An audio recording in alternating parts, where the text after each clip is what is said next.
오늘 여기까지 해야 되겠습니다. 시사인의 김은지였습니다. 감사합니다. 국민 여러분, 안녕하십니까. 여러분의 귀염둥이 MB 인사 올렸습니다. 까꿍. 국민 여러분, 나는 평소에 탈세가 범죄이듯 공직자가 예산을 낭비하는 것도 일종의 범죄라고 생각하고 있습니다. 더구나 가장 어려운 사람이 가야 할 돈을 횡령하는 것은 용서받지 못할 범죄입니다. 저는 그런 확신을 가지고 있습니다. 진우, 들었나? 네가 나를 아직 잘 모르는 모양인데 사실은 나 이런 사람이야. 들었지? 그러니까 앞으로 좀 잘해. 오해도 좀 풀고 간다. 근데 보자가 내가 이제 저런 말을 했냐 나 진짜로? 내가 하도 마명수를 많이 한 말이야. 이건 특히 내 기억이 안 나. 내가 진짜 했냐 이거? 그래? 나 이거 왜 기억이 안 나지? 내 저런 말 했어? 보신 분들도 있고 인터넷에서 이 클립이 포털에 올라왔었기 때문에 그때 보신 분들 있을 텐데 썰전 유명한 JTBC의 프로그램입니다. 다들 아실 텐데 여기서 이제 박형준 교수가 닷새에 관해서 양심 선언이라며 양심이라뇨. 양심 선언이라며 닷새와 관련된 나름의 방식으로 사건을 정리한 방송이 있었습니다. MB 측의 공식 입장이라고 봐도 무방합니다. MB의 핵심 당사자들, MB 관련자들은 다 이렇게 얘기합니다. 프레임이 딱 이런 거죠. 네. 김형준에게 사기를 당했습니다. 사실 박형준이라는 사람이 MB의 선대위 대변인을 했었어요. 나경원 그 의원과 함께. 근데 박형준 씨는 지금도 그렇고 그때도 그렇고 MB의 복심이라고 저는 파악하고 있습니다. 저는 그걸 보면서 혹시 방송 사고 수준이 아닌가 할 정도로 길을 의심했습니다. 그분이 자기가 대변인이라고 하면서 정말 완전 MB 개인의 대변인 역할을 한 걸로. 그래서 봅니다. 저는 공식적인 입장이 나온 것 같아서 감사하고 기쁘더라고요. 네, 좋아요. 요 박형준 교수가 얘기한 프레임이 사실은 이명박 후보 시절의 프레임이기도 하고 검찰이 특검에서 발표한 프레임이기도 하고 지금도 여전히 10년 동안 주장하는 프레임입니다. 네, 근데 이제 그걸 보다가 이제 두 전문가 분들이 벌떡 일어나서 이거 말도 안 된다고 이거 가지고 1시간 동안 1시간이 뭡니까? 몇 시간 동안 얘기할 수 있다고 하셨으나 3박 4일. 오늘은 그 중에 몇 가지만, 두세 가지 정도만 이게 이 프레임이 왜 사실과 다른가 짚고 그리고 박형준 교수님도 발언 기회가 있어야 되니까, 저희 방송에 나와서, 왜냐면 다른 방송에서는 말이죠. 박형준 교수님만큼 아는 사람이 없어요. 그래서 박형준 교수가 얘기하는 것에 대해서 반박하기 어렵습니다. 그 자리에서. 잘 모르니까. 저희는 아주 자세히 알고 있어요. 그러니까 저희 방송에 나오시면 저희가 즐거운 대화 상대가 되어드리겠습니다. 네. 섭외 한번 들어가겠습니다. 네네. 일단 양심 고백이라고 했던 양심에 대한 단어부터 조금 다시 고쳐주고 싶은데요. 그거는 이제 개인적으로 하시고요. 양심 고백이 아니라 양심 매각 아닌가요? 그런 얘기는 당사자가 있을 때 하시고요. 자, 그냥 사실관계 여기서 좀 아는데 굵직한 것만 얘기해보죠.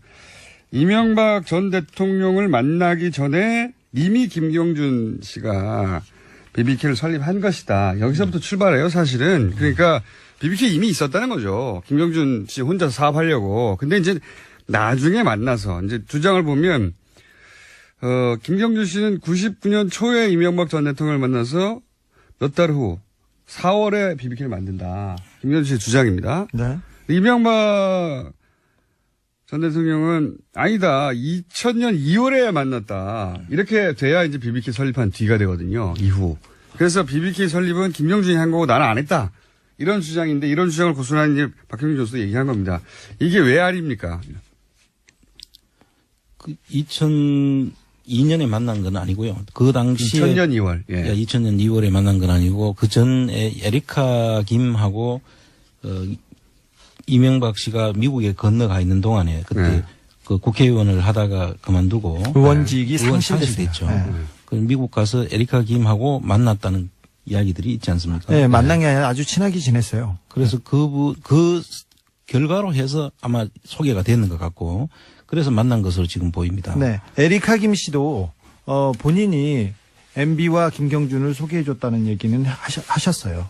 그런데 그 김경준 씨는 부인하고 있어요. 이 얘기만 나오면 아주 뭐 굉장히. 그건 뭐 이해갑니다. 가족끼리. 네, 그럴 수 있죠. 이 사건을 연루시키고 싶지 않은 동생의 마음이겠죠. 예. 자, 99년 4월에 BBK를 김경준이 설립했다고 얘기했습니다. 그리고 자기는 전혀 모른다고 얘기했는데 이명박 대통령은 모른다고 얘기했죠. 모른다고 했죠. 근데 이명박 대통령이 자기가 새로운 사업을 했다. 그리고 새로운 회사를 세웠다고 그 떠들고 다닌 게 바로 설립 직후부터 주변에 얘기하고 다녔어요. 그리고 명함과 그다음 동영상과 그게 99년 지나서 2000년에 다 집중되고 있는데. 근데 처음 만들 때 자본금이 5천만 원으로 시작을 했다고 하거든요. 5천만 원은 투자 회사가 그 허용이 안 되는 그런 기준입니다. 예, 그래서 그거를 삼성생명 빌딩에 그렇죠. 17층에 그 회사를 만드는데 5천만 원으로 사실 그 안에 임대료도 다 못 내는 상황이잖아요. 보증금도 안 됩니다. 중구에 있는 삼성생명 빌딩 17층에 거의 전축을 썼거든요. 회사가 생기자마자 이 보증금도 못 낼 만한 작은 5천만 원짜리 자본금 회사가 여기서 어떻게 사무실 엽니까? 근데 삼성생명 사장이 이명박 전 대통령과 동기거든요. 고르되. 네, 그렇죠. 예. 실제 그리고 삼성생명이 나중에 100억을 투자하죠. 그렇습니다. 예, 100억을 투자하고 이 얘기하니까 이제 사실은 투자자들 소위 BBK의 투자자들이 다 김경준 씨는 알 수가 없는 사람들이에요. 네. 그렇습니다. 아니, 진짜. 이명박 대통령 친구 그리고 동료 그리고 교회에서도 투자를 했어요. 진짜 웃긴 게 그 장신대 쪽에서 4억인가 몇 억 투자했잖아요. 네네. 예. 근데 그 교회 그 소망교회. 이명박 장로였죠. 여기. 네. 그리고 하나은행에서도 투자할 때 이명박 씨의 친구죠. 그 회사이기 때문에 투자했다는 내부 문건이 있습니다. 그 안에. 네. 네. 그리고 나중에 그 BBK가 좀 잘못되자마자 BBK에 돈을 달라고 얘기하지 않고 김경준한테 돈 달라고 얘기하지 않고 다 이명박 대통령한테 돈 그렇죠. 달라고 하고 심택이. 고발하고 네. 그다음에 내용 증명 보냈죠. 심택이 나중에 돈을 돌려달라고 소송을 하면서 소송 대상을 이명박 씨와 그 김경준 씨 둘을 상대로 해서 소송을 합니다. 일단 MB 쪽에서 김경준이라는 국제 금융 사기꾼한테 사기를 당했다고 얘기를 하는데 근데 모든 다른 피해자들은 MB한테 사기를 당했어요. 이거는 어떻게 할 거예요? 당했다고 주장했죠. 그때 당시에. 예. 그리고 김경준 씨는 그 전에 국제 사기꾼이 아니었어요. 굉장히 잘 나가던 그냥 매니저였지. 네. 예. 그리고 그때 나이 34살이었습니다. 한국말도 잘 못하는. 보면은 심택 사장도 고려대 동문이었고요. 그렇습니다. 예. 그리고 삼성생명 사장도 고려대 동문이었고요. 하나은행 여기 돈을 넣은 당시 김승현 행장도 고대 동문이었죠. 네네. 예. 그 절친으로 알려졌습니다. 기본적으로 여기 그러니까 장신대 같은 경우에는 이명박 장로가 이 재단의 후원자이자 재단의 감사였어요. 예. 그러니까 뜬금없이 장신대가 BBK 등장하는 겁니다. 본인이 직접 관련됐던 곳이니까요. 더더군다나 BBK에 투자한 사람들, 이런 회사도 관련이 있지만 BBK 직원들도 모두 MB 쪽 사람들이었어요. 그렇죠. 특별히 장부를 담당하던 사람들. BBK 경리가 이명박 전 대통령의 경리였는데 어떻게 김경준 씨 겁니까 이게. 돈 관리를 했는데. 그리고 정관을 보면 정관에 그렇게 돼 있잖아요. 이명박 MB의 허락 없이는 아무것도 결정할 수 없다. 정관이 그렇게 돼 있어요. 근데 그거를 검찰에서는 김경준 씨가 조작했다고 했죠. 예. 자기 회사를 남한테 주는 조작도 합니까? 거꾸로 조작은 해도 남의 회사를 내 걸로 뺏는. 투자자들이 다 이명박 전 대통령과 동기거나 관계자들이나 자기가 관계한 곳들에서부터 돈을 받았어요. 다. 김경준 씨하고 연결된 데는 한 군데도 없습니다. 한 군데도 없는 건 아닙니다. 처음에 30억인가요? 어디인가? 이뱅크라고 예. 그 돈이 30억 들어오는데 그것도 그분의 수사가 안 이루어졌더라고요. 수사 기록을 보니까. 예. 근데 그분도 상당히 관련이 있기 때문에 나중에 그 매각하는 과정을 보면은 그분도 관련성이 충분히 보이는 대목이 있습니다. 그러니까요. 삼성생명도 당시 배정충 사장이 고려대 동문이었고 동문 아니면 본인이 관여한 곳, 아니면 다스 이런 곳에서 다 돈이 들어오는데 김경준 씨가 저런 것도 있어요. 김경준 씨가 돈을 이제 다스로부터 받지 않습니까? 예. 근데 당시 사장이 LA에 법원에 가가지고 재판을 받을 때 법정 진술한 것들이 남아 있어요. 국내가 아니라 거기서 그때 뭐 그런 질문들을 합니다. 당신이 김경준 씨가 판사가 묻는 거예요. 그 다스 사장한테 김경준 씨를 투자 이전에 만난 적이 있나? 없다. 예. 그 이후에도 만난 적이 없고요. 딱 30분 만났습니다. 그러니까요. 190억을 투자하는 회사의 사장한테 이 김경준 씨를 만난 적이 있냐 그러니까 없다. 그러면 김경준 씨 투자 관련해서 회사가 논의한 적이 있냐? 없다. 이게 그대로 남아있어요. 심지어는 그 190억 중에 9억을 LKE를 만들 때 김경준 씨 유상증자 대금으로 쓰였다고 검찰에서 밝혀놨어요. 자, 이 다스가 190억입니다. 당시 다스의 뭐라고 그러죠? 남아있는 순이익이나 뭐 영업이익보다도 훨씬 큰 그렇죠. 이익금보다도 훨씬 더 큰 금액을 지금 회사가 잘못하면 망할 수도 있는 그렇죠. 그런 돈은 190억을 확 쏟아부으면서 그 사장은 그 투자 대상인 김경준 씨를 만난 적도 없고 회의를 한 적도 없는데 만난 지 30분 만에 190억을 투자를 해요. 말도 안 되지 않습니까? 그런데 여기에 대해서 이명박 전 대통령이 자, 그러면 회사가 그렇게 30분 만에 투자 결정을 했는데, 그럼 이상은, 그리고, 누굽니까? 이상은하고 김재정 씨. 그러니까, 최대 주주들이죠. 예, 그 두 사람이 물어봤느냐. 김경준 씨가 어떤 사람이냐고, 김경준 씨를 만난다고 하고 있었으니까요. 그렇죠. 물어봐야 될 거 아닌가. 회사가 운명이 걸린 190억을 투자하는데, 이명박 전 대통령에게 김경준 어떤 사람이냐고 물어봤냐고 물어보니까 본인은 모른다고. 네. 가족들인데 자기하고 같이 사업하고 있는 김경준 씨에 대해서 이명박 전 대통령한테 안 물어봤다는 거예요. 자기는 모른다고 한 번도. 예. 그러니까 아무도 이 190억에 대한 투자가 어떻게 이루는지 모르는 거예요. 심지어 김경준 씨는 김재정 씨를 집사인 줄 알았어요. 정말 집에서 허드렛 일을 하는 집사인 줄 알았고요. 왜냐면 이명박 전 대통령 집에 갔더니 네. 집사 같은 사람이 있어가지고 잠바 입고 일하고 있었답니다. 네, 그리고는 저 사람 누구냐고 그랬더니 이상은 회장에 대해서는 알지도 못합니다. 자, 190억을 투자한 다스의 사장은 김경준 씨를 그때 처음 받고 30분 만에 190억을 투자한 거예요. 예. 어떻게 이게 다스의 결정입니까? 자체적으로. 자, 이거 하나만 해도 할 말이 진짜 많은데. 이 10개인데 하나를 했어요. 이렇게 하면 어떻게 해? 방송을. 하나만 가지고 넘어가야 하는 것 같아요. 아니, 어떻게 해? 이제 다 끝났어. 아니 10분 남았는데 너무 많이 했네. 아니, 이제 박형준 교수님이 한 말이 너무 많아가지고 다 짚어야 되는데. 1번이에요. 지금 10번 중에 1번이에요, 지금. 그러니까 박형준 교수님이 한번 출연해 주십시오. 저희가 섭외 한번 들어갈 테니까요. 네. 이 시간에 같이 나와가지고 알고 계신 거 굉장히 자세히 알고 있더라고요. 예. 뭐, 여권을 7명 여권을 조작해가지고, 예. 외국인이 투자한 것처럼 만들었고, 이건 이제 정말 자세히 알지 못하면 모르는 내용들이거든요. 그렇습니다. 너무 자세히 알면서 알기 때문에 왜곡을 시킬 수 있었지 않나 싶은데, 제 그러니까 생각에. 중요한 포인트들만 딱딱 정반대로 해석하는. 그렇습니다. 예, 저희하고는 정반대로 해석하는 그런 얘기들 하던데, 이거 너무 많네, 이거. 그러면 다 하려고 그러니까? 몇 개는 해야죠, 중요한 거. 근데 또 주진우 기자가 또 뭐 들고 왔다고 그래가지고요. 참. 이것도 해야 되고 또 네. 새로 진도도 나가야 되는데. 스위스 검찰이 다스에 강제 송금했다고 하는데 검찰은 그 강제 그거 하나만 송금할 할까요? 예, 능력이 없고요. 그런 권한이 없어요. 스위스 검찰에 그 소송을 한 거는 맞아요. 다스가. 이게 참 웃기는 표현 아닙니까? 스위스 검찰이 다스에 강제 송금을 한 것이다. 돈을 어쩔 수 없이 받았다는 거예요. 다스가- 주니까 강제로. 예. 이런 강제가 다 있나.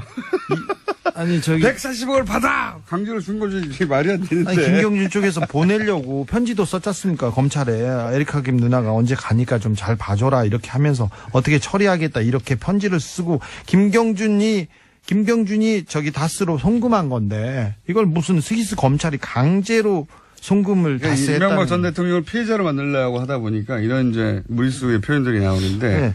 그 또 한 가지는 꼭 짚어야 될 만한 게 그 여기서 이상은 씨가 이명박 씨 형이 창업주라고 이야기를 합니다. 아니죠. 그래서 사실 그 87년도에 이 회사 다스라는 회사를 만들 때는 대북이공이었습니다. 김재정 씨가 창업주거든요. 네, 최대 왜냐하면 주주였고요. 최대 서류상으로는 예. 그 당시에 그 87년도에 그 7월 달에 6억을 처음에 넣고 설립을 했고 8월 달에 4억을 더 넣어서 10억을 가지고 김재정 씨 단독 회사였어요. 네. 그때는.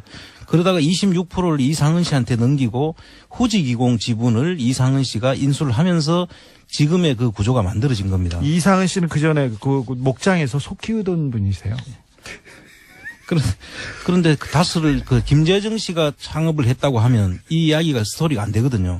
어떻게 되냐면 이상은 씨가 창업을 했고 그때 도움을 이명박 씨로부터 받았고 그 자녀에게 그 지금 이제 그 자녀에게 대를 이어서 이제 서로 도움을 준다라는 그 프레임을 만들기 위해서 이상은 씨를 창업주로 등장시킨 거죠. 지금 10개 의혹 중에 10개 박형준이 얘기한 10가지 그 잘못 중에 지금 하나 얘기하다가 지금 못하고 있어요.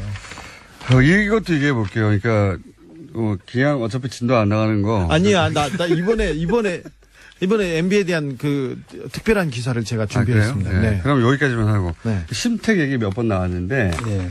심택 같은 경우에는 이제 그 심택 사장이 고려대 동문이로 알려져 있는데 50억을 잃게 될 처지가 되자 소송을 하죠. 근데 그때 팩스를 보냅니다. 뭐라고 보내냐면은 심택의 이제 전용호 회장이 그 팩스도 여전히 남아 있어요. 거기 보면은 이명박 그때 당시는 후보 이명박 그러니까 전 대통령이 후보가 아니죠 참 이명박 전 대통령이 BBK 회장이라며 자신에게 직접 투자를 권유했다. 예. 예. 그런 내용이 팩스에 남아 있습니다. 종이로. 실제로 그리고 소송했죠. 예, 그리고 나서 그리고 소송도 했죠. 근데 소송할 때 이 팩스가 증거 자료로 제출됐거든요. 예. 그래서 언론에서 입수가 됐는데 그러면서 김용옥 여사가 그 심택 그 사장이죠. 예. 회장의 동생 전세호 사장 누나인 전영숙 씨에게 전화를 해서 우리 남편이 BBK 대주주니까 마음 놓고 투자해라 하고 식사 자리에서 내가 이명박 전 대통령이 내가 BBK 회장에게 나를 믿고 투자해라 이런 얘기 했다는 이야기를 심택의 사장과 회장이 합니다. 예. 심택뿐만 아니라 그런 얘기를 많이 했고 그런 증거는 하나은행도 그렇죠. 하나은행도 많이 남아 있습니다. 내부 문건에 보면은 MB가 BBK를 소유하고 있다는 얘기를 하고 이런 이야기는 너무 많아요. 너무 많은데 뚝 잘라가지고 BBK는 김경주가 설립했을 뿐이고 이렇게 얘기를 시작하면 안 되는 거죠. 네, 속았다, 사기당했다 이렇게 얘기하는 중요 포인트만 다 왜곡시켰더라고요. 네. 아니 그게 MB의 전략이었고요. 검찰이 만들어준 MB를 자유롭게 하는 전략이었습니다. 아, 10개 언제 하나? 뭐 다 못할 것 같은데 진짜 부르는 게 나을 것 같아요. 예. 한 가지 하다가 말았습니다. 지금 한 가지 하다 말았고 나머지 또 길게 이야기할 게 많습니다. 이게 말도 안 되는데 자 저희는 말도 안 된다고 생각하고 박형준 교수님은 정반대로 생각하니까 저희 방송에 나오시거나 저희 셋을 썰전에 불러주세요. 예, 말이 나올 때마다 다 반박할 테니까 모조리다. 자 그런데 주진우 기자가 이제 요건 요것대로 두고요. 이어서 보따리 점점 두꺼워지고 있어요. 아니 이건 보따리 다른 보따리예요. 아, 다른 보따리. 지난번에 2번 보따리구나. 2번 보따리. 다스의 이제 장부들과 그리고 네. 비자금 회사들의 그 내역서를 가지고 있는데 이거는 다른 기자들의 많은 참전 부탁드립니다. 네. 또 다른 보따리 2번 보따리 들고 왔는데 네. 오늘 할 이야기는 사실 그 비자금들 대부분 해외에 있다 이렇게 추정되지 않습니까? 그러니까 해외에 사실은 사법기관들이 도와줘야 되거든요. 그렇습니다. 도와주거나 이 사안에 관심을 가져야 찾을 수 있지 해외 계좌를 우리가 막 열어올 수가 없잖아요. 그 나라 국가의 사법기관들이 움직여줘야 되는데 그거 관련해서 취재가 좀 있습니다. 해외 사법기관들이 요 비자금에 대해서 관심을 가지고 수사에 착수했다 하는 첩보를 주진우 기자가 좀 가지고 왔어요. 예. 잠깐만 소개해 주십시오. 네. 최근에 외신에서 이명박 대통령의 구속 가능성에 대해서 기사가 나오기 시작했습니다. 더불어서 미국 수사기관에서도 이명박 대통령의 수상한 돈 흐름을 포착해서 수사에 나선 것으로 확인되었습니다. 다 조심스럽네. 네. 말을 더듬고. 제가 미국 가서 워싱턴에서 만난 그 미국 법무부 고위 관계자를 만났는데 이런 얘기입니다. 미국 엘라베마에 있는 다스 현지 법인에서 거액의 돈 움직임이 포착되었다. 이거는 미국 네. 사법기관의 이야기입니다. 네. 싱가포르의 한 계좌를 거쳐 중국으로 넘어가는 수상한 돈 거래가 있는데 이것도 저희들이 공식적으로 들여보고 있다. 이렇게 얘기했습니다. 이분은 공식적인 조사, 정식 수사라고 했습니다. 관계기관, 그러니까 국세청, 그다음에 법무부, FBI를 포함한 합동수사팀 회의라는 이런 얘기도 하셨어요. 요거 처음 나가는 뉴스인데. 그렇습니다. 예, 처음 나가는 뉴스인데 이런 겁니다. 다스 얘기가 국내에서 많죠. 다스 누구 겁니까? 근데 이제 미국 어떻게 들었는지 모르겠는데 다스 누구 겁니까를 거기서 들었어요. 사법기관이. 다스는 영어로도 다스예요. 다스 누구 겁니까를 거기서도 들었고 그것이 전직 대통령과 관련이 있고 그 자회사가 미국에 있다는 걸 알고 미국의 사법당국도 요 사안에서 들여다보기 시작했다. 처음으로 전하는 소식입니다, 저희가. 네. 사법당국이 들여다보기 시작했다. 큰일 났다. 아이고, 신난다. 그런 뉴스를 전해드리고요. 얘기를 하나만 더 하자면 지난 6월에 이분 이제 미국 고위 관료의 멘트입니다. 지난 6월에 싱가포르 DBS 은행은 우리가 MB의 저수지가 있을 것으로 저하고 주준희 씨가 6년 전에 예, 방문했던 곳입니다. 예. DBS 은행에서 중국 HSBC 은행으로 넘어간 2천만 달러가 다스와 연관된 것으로 보고 있고 이 싱가포르 계좌에는 포스코, 효성 등 한국의 대기업도 연관이 돼 있는 것으로 알다. 이렇게. 이거 정말 이 이야기는 주진우 기자나 저나 상상을 하는 얘기가 아니고요. 예. 이거는 미국에 가서 그 사법당국의 관계자로부터 직접 들은 이야기입니다. 네. 사실 예전에 저희 둘이서 이런 얘기 많이 했었거든요. 싱가포르 뭐 어쩌고저쩌고 주장했었는데 다 음모론자라고 예.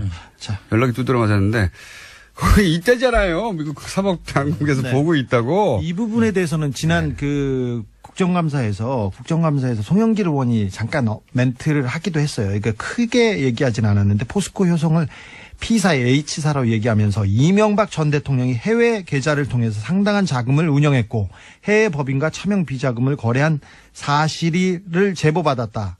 이에 대해서 얘기해달라고 송영길 의원도 얘기했는데 이게 궤를 같이 합니다. 자, 하나만 더 한 발짝 1분밖에 안 남았어요. 더 예. 들어가면 미국 수사기관이 MB의 계좌를 들춰보는 과정에서 수상한 계좌를 하나 발견하고 그걸 공개합니다. 공개했다기보다는 입수한 거죠. 네, 일부를. 제가 입수했습니다. 네. 입수했는데 공개를 어디서 했어요? 여기 밖에 안 하는데.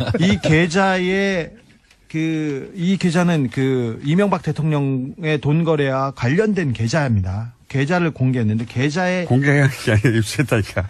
계좌의 명의는 홍석현 중앙일보 여기서 좀 충격입니다. 예. 중앙일보 저도 JTBC 이야기 듣고 좀 충격받았는데. 예. 전 회장입니다. 그리고 홍콩 메릴린치 은행의 계좌번호 1370 거기까지만 하고. 땡땡땡땡. 그러니까 그리고 이게 뭐냐면 1373 땡땡땡땡. 미국 사법당국이 국내에서 다스 얘기가 나오니까 미국에 있는 계좌를 들여다보고 의심 계좌를 찾다 보니 홍석현 계좌의 이름이 중간에 나왔다. 여기까지 하겠습니다. 우리나라 검찰의 분발이 기대됩니다. 주진우 아는 두 분이었습니다. 홍종학 장관 후보자 납세 방법에 대해서 논란이 있는데 그런데 세무사로서 이건 잘 몰라서 일어난 논란이라고 해설하는 글을 페이스북에 게재를 하셨습니다. 우선 왜 이런 글을 굳이 페이스북에 올리신 건지요? 네, 세금이나 이제 세법에 관한 문제가 굉장히 전문적인 내용이잖아요. 네. 근데 이제 세금 문제가 이제 사회적 이슈가 될 때마다 많은 국민들이 이제 혼란스럽습니다. 그렇습니다. 어렵습니다. 어떤 게 맞는 말인지. 네. 네. 그래서 이럴 때 이제 전문가가 이제 침묵하면 의혹을 제기하거나 이제 목소리 큰 사람이 이기게 되잖아요. 네. 그래서 식견이나 이제 규명감 있는 전문가가 제대로 된 이제 논평과 분석을 해줘서 청문회 앞두고 있는 국민들에게 정확하게 판단할 수 있게 돕는 게 우리 사명이라고 할 수 있죠. 그래서 근데 이제 그 맞는 말씀이신데 전문가들이 잘 안 나서잖아요, 보통. 글쎄요, 각자의 의견이 있기 때문에 그렇겠지만 그래도 균형감 있는 전문가라면 한번 의견을 개진하고 그것에 대해서 논쟁도 또 하고 할 수 있겠죠. 근데 많은 분들이 직접 글을 쓰는 거는 굉장히 좀 망설이더라고요. 근데 저도 세무사 단체를 이끌었습니다마는 많은 이제 세무사들을 제가 만나서 얘기 들어보면 저하고 거의 의견이 일치합니다. 네. 알겠습니다. 참여연대에서 조세개혁 부소장도 지내셨고, 예. 한국세무사구실 회장도 하셨고, 자격은 충분한 것 같습니다. 근데, 요는 전문가라면 그렇게 어렵지 않게 판단할 수 있는 사안인데 너무 복잡한 세법이다 보니 정치적 공방 속에서 이게, 잘못 알려지고 있다. 그래서 내가 굳이 써서 이렇다라고 해설해 줘야 되겠다는 생각을 하셨다는 거잖아요. 예. 네, 그렇습니다. 자, 그럼 구체적으로 쟁점을, 간단하게 추려 볼 테니까 일반인도 이해할 수 있게 좀 설명을 부탁드립니다. 우선 크게 나누면 두 가지인데, 후보자의 장모, 홍 후보자의 장모가 보유하고 있던 상가 지분을 딸과 손녀에게 나눠서 증여합니다. 네. 네. 그랬더니 이게 쪼개기 증여다. 예, 단어부터 뉘앙스가 그러니까 증여세를 덜 내려고 편법으로 꼼수를 부렸다. 이런 뉘앙스예요. 이게 문제가 됩니까? 쪼개기 증여라는 말은 저도 처음 들어봤습니다. 아마도 이제 증여를 이제 일반인들이 빨리 알아듣게 하기 위해서 아마 쪼개기라는 용어가 만들어진 것 같은데요. 네. 사실 증여라는 거 이제 어르신들이 이제 대물림을 위해서 어르신 연세가 이제 높아지지 않습니까? 그러면 이제 자손들한테 상속이나 증여를 통해서 대물림을 합니다. 네, 거기까지는 물론 대물림 할 것도 아무것도 없는 분들도 계시죠. 네네. 근데 근데 아파트라도 한 채 있다. 네. 집이라도 한 채 있다 그러면 당연히 대물림을 할 수밖에 없어요. 안 그러면은 대물림 많이 못 하게 된다면 이거는 문제가 심각하죠. 근데 물론 이제 재벌들이나 대재산가들이 이제 변칙증여나 상속을 하는 거는 문제지만, 일반 이제 어르신들이 연세가 높아지고 돌아가실 때가 돼서, 건강도 안 좋고, 이제 더 이상, 지체하면 안 되겠다 싶어서 이제 증여한다든지 이런 것들은 우리가 일상적으로. 그렇죠. 예, 그건 거거든요. 대단히 흔히 항상 있는 일입니다. 네. 네. 왜냐하면 이제 그동안 이제 산업화 이후에 우리 어르신들이 고생하고 해서 재산을 이렇게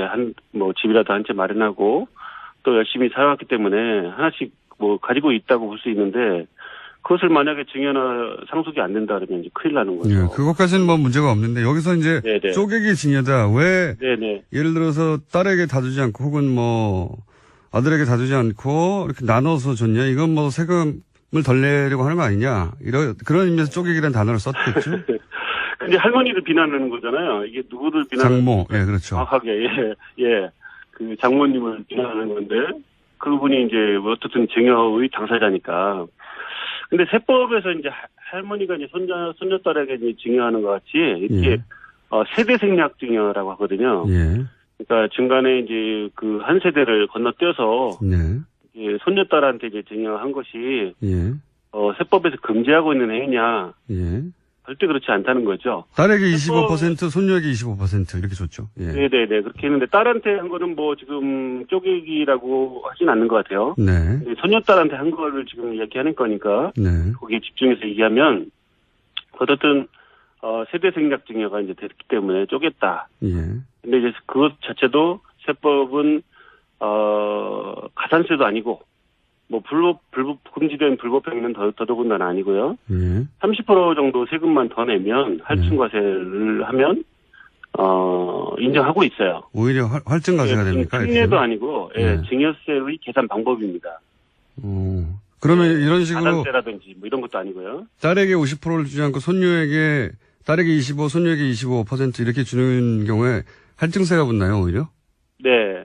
딸한테는 이제 정상적으로 이제 자녀한테 준 거기 때문에 할증과세가 안 되지만 손녀한테 증여한 거는 많은 사람들이 이제 의혹을 가지고 있듯이, 세대 생략을 했기 때문에 세금이 줄었다라는 이제 관점도 있잖아요. 예. 그렇기 때문에 이제 그 증여세만큼에 대해서 근데 현재 가치나 이런 걸 감안해서 세법이 바보가 아니기 때문에 예. 30% 정도 세금을 할증하는 제도를 두고 있는 거죠.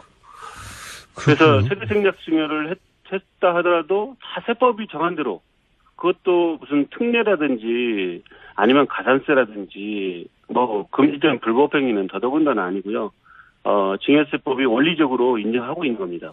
근데 이제 절세, 그러니까 뭐 불법이냐 아니냐 얘기하다가 이제 불법은 아닌 것이 확실해졌기 때문에 절세를 하려고 꼼수를 부렸다라는 이제 공격이 또 이어지는 건데 이렇게 하는 게 이게 그러니까 이제 만약 그게 절세라면 할머니가 만약에 절세를 위해서 그렇게 했는지 저도 뭐 알 수가 없지만 예. 객관적으로 보기에는 할머니가 만약에 절세만을 위하시는 분이다. 네.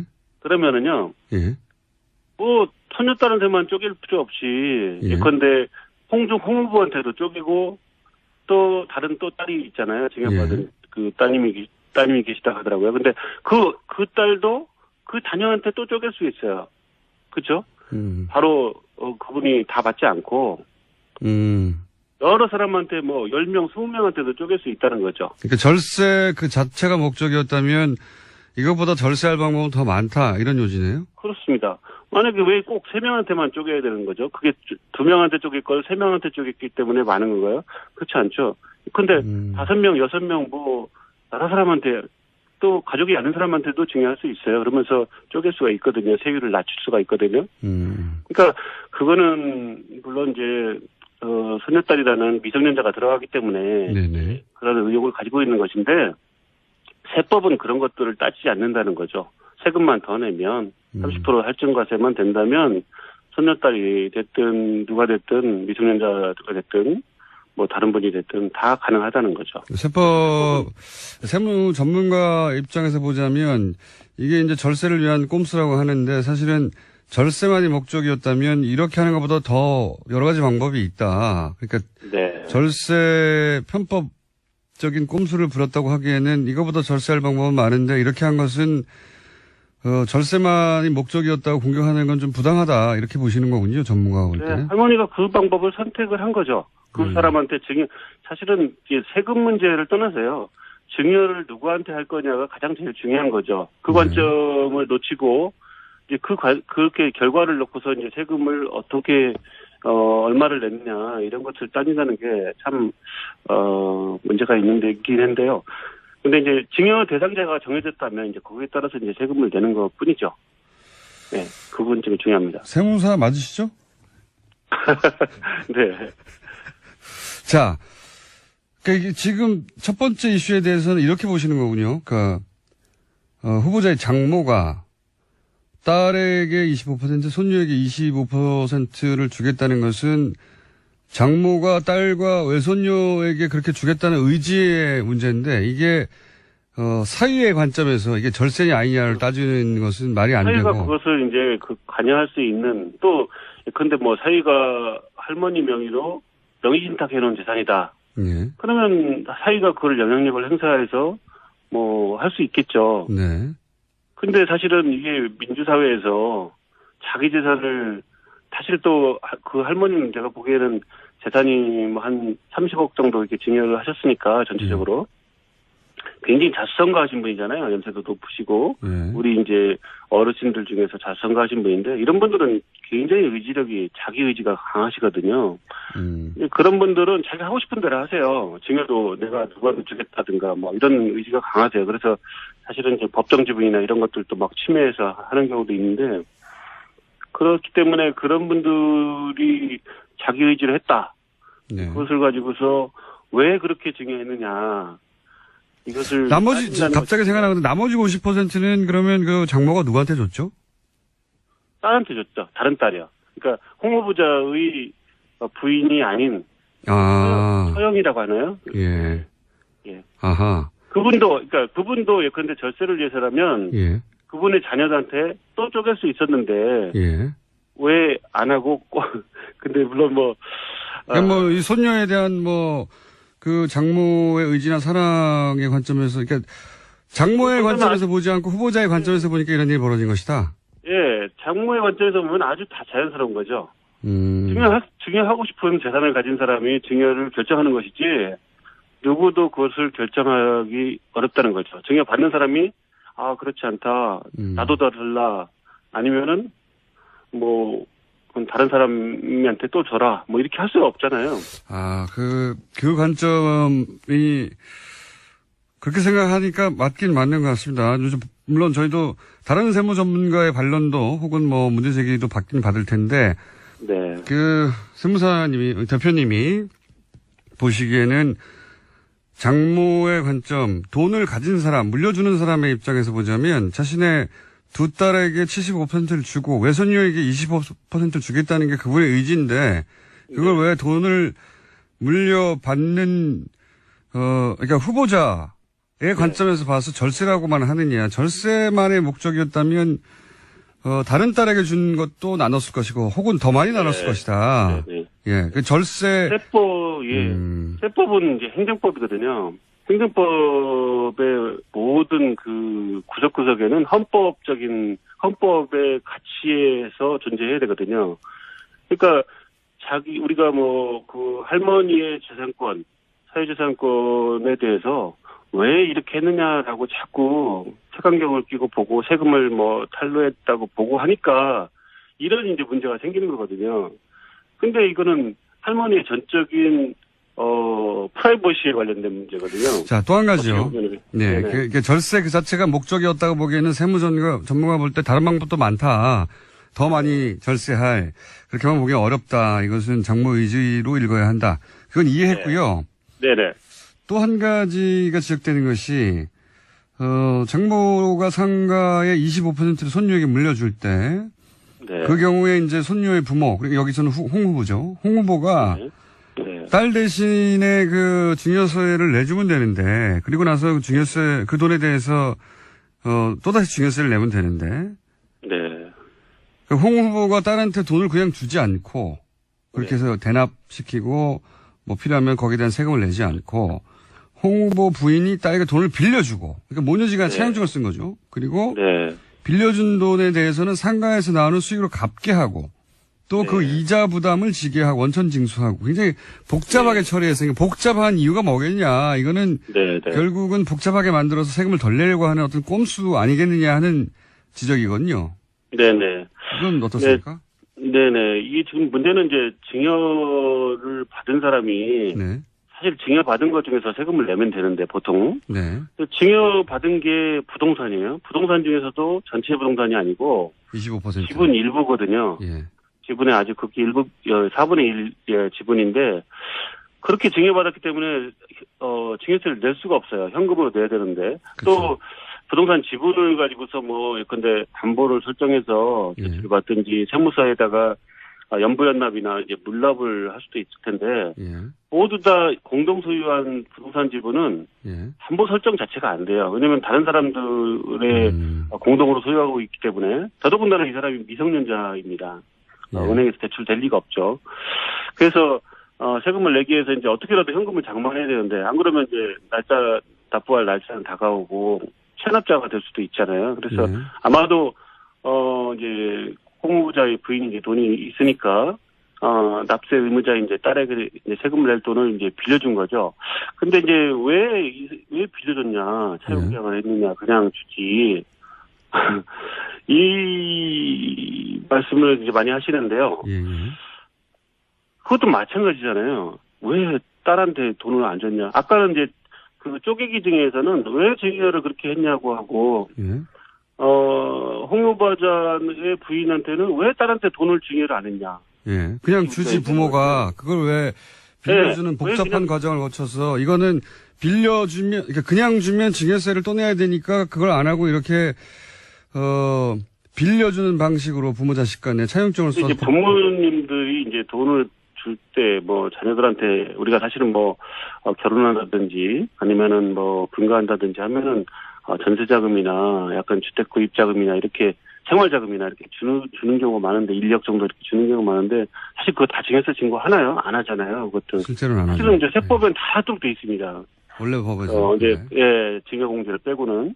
그런데 이제 사실은 만약에 증여세를 내려고 했으면은 그냥 딸한테 이제 대신 내주거나 이런 게 보통이죠, 사실은 그냥. 그러니까요. 그렇게 근데 왜 안 했냐고 묻는 거죠, 지금. 예. 예. 근데 이제 그 세금 신고도 안 하고 하는 경우가 많으니까 이제. 실제로는. 그런 경우가 많은데 이분은 이제 안 되겠다 이렇게라도 해서 내가 세금을 정상적으로 내게 하고 이자까지 내가 받아야 되겠다. 그러니까 이제 어떻게 보면은 증여세 신고하게 되면 증여세를 미성년자가 어떻게 됐는지를 세무서에서 이제 확인할 수가 있잖아요. 예. 그렇기 때문에 그분은 차용 계약을 만들어 놓고 이자를 정하고 이자를 받고 세금까지 원천 징수를 해서 세금을 납부한 거죠. 근데 저희 같은 이제 세무사들은 이제 실제로 이제 그런 경우에 이런 방법을 결코 권하지 않습니다. 왜냐면은 이자 소득 원천 징수를 매번 해야 되고요. 예. 또 이자를 매번 이제 갚아야 되고 또 이거를 뭐 상환할 때까지 얼만큼 오래 관리해야 되는지 모릅니다. 그러니까 뭐 이 부분이 복잡하기만 하고 또 세무서에서 의심받을 수도 있고 네. 그렇기 때문에 그냥 증여해라 이렇게 권장을 하는데 그것이 만약에 이분이 그런 방법보다는 이자 소득도 나오고 하니까 이자도 나오고 하니까 그렇게 사용을 하겠다 이제 선택을 한 거죠. 그런데 이제 많은 분들이 이제 의심을 많이 하는 게 네. 이자도 안 받고 원천 징수도 안 하고 그다음에 종합소득세 신고도 안 하고 그다음에 원금도 안 갚을 것이다. 보통 이거 허위 계약 아니냐 이렇게 이제 생각하시기 때문에 이 계약 자체가 굉장히 엄청난 무슨 세금을 회피하기 위한 수단, 신종 절세 수단 기술 뭐 이렇게 보시는데 실제로 그거에 따라서 계약에 따라서 모든 원천 징수도 하고 이렇게 했다면 세금을 직접 증여한 것보다 예. 결코 세금을 적게 내는 게 아닙니다. 왜 그러냐면은 이자에 대해서 27.5% 원천 징수해서 세금을 내야 되고요. 그다음에 어머니는 이제 종합소득세 신고까지 그걸 포함해서 해야 됩니다. 그것을 원금을 상환할 때까지 해야 되니까 미성년자가 이제 자력이 생길 때까지 계속 계약을 유지해야 되는 거죠. 알겠습니다. 그러면은 뭐 세금을 엄청나게 내게 되죠. 그러니까 지금 말씀의 요는 이런 거네요. 그러니까 이게 기본적으로는 상속을 하는 사람 장모의 의지이고 홍 후보자가 정하는 게 아니다. 두 번째는 이것이 절세 수단이라고 하는데 다 합쳐보면 절세되는 게 아니다. 복잡하게만 하지. 네. 절세 그 자체의 목적이었다면 다른 방법이 많다. 훨씬 더 절세할 수 있는. 그러니까 그 프레임으로 공격하는 게 직관적으로는 쉽게 받아들여지는데 세무 전문가의 관점에서 보자면 이것은 세금을 불법도 아닌 뿐만 아니라 세금을 정확하게 낸 것이다. 자신의 방식으로. 이런 겁니까? 요약하면? 예. 차용 계약을 하면은 보통 이제 이자도 안 내고 세금도 안 내고 이런 경우가 많기 때문에 그것을 의심하는 거죠. 그리고 어디 이제 세무사들도 대부분 다 이거 원천 징수도 안 하고 세금도 안 내고 해서 보통 그냥 세무서에다가 제출하기 위해서 만든 거다. 이렇게 이제 의심하는 분들이 많거든요. 근데 계약을 하고 이자도 주고 세금도 내고 했다면 그렇게까지 했어? 이렇게 생각하는 거죠. 알겠습니다. 요지는 정확하게 이해했고요. 네네. 오셨으면 좀 더 쉽게 설명이 됐을 것 같은데 전화를 하다 보니까 좀 한계가 있었습니다. 안타깝네요. 예. 네. 자, 오늘 여기까지 하겠습니다. 감사합니다. 네, 감사합니다. 네. 세무 전문가 중에서도 이렇게 생각하지 않는 분이 있을 테니까, 예. 저희가 또 반론 언제든지 받습니다. 세무법인 구텍스 구제의 대표였습니다. 헬로 프로그램, 블랙하우스에 대한 문자가 많네요. 예. 클로즈업을 제발 하지 마라. 예. 저도 그렇게 생각합니다. 깜짝깜짝 놀랍니다. 토요일 보니까 공장장 유대균 씨에 비해 상대적으로 너무 야위였어요. 고기 좀 많이 드세요. 이 문자 아주 저도 좀 전에 읽었는데 그랬군요. 예. 주말에 딸 아이에게 플란다스의 개를 읽어주다가 깜짝 놀랐습니다. 주인공인 넬로의 할아버지 이름이 예한 다스예요. 그랬군요. 이야, 이럴 수가 있습니까? 주인공의 할아버지 이름이 예한 다스랍니다. 다스의 실소유주는 넬로의 할아버지였어요. 야, 플랜다스 기가 그렇게 통하는군요.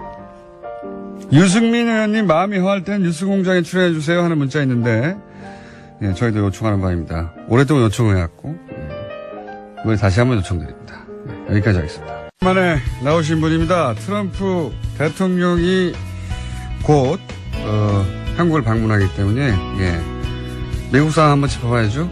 예. 저희 고정이었는데, 최근에 저희 섭외에 계속 불응하고 있다가 오늘 체포됐습니다.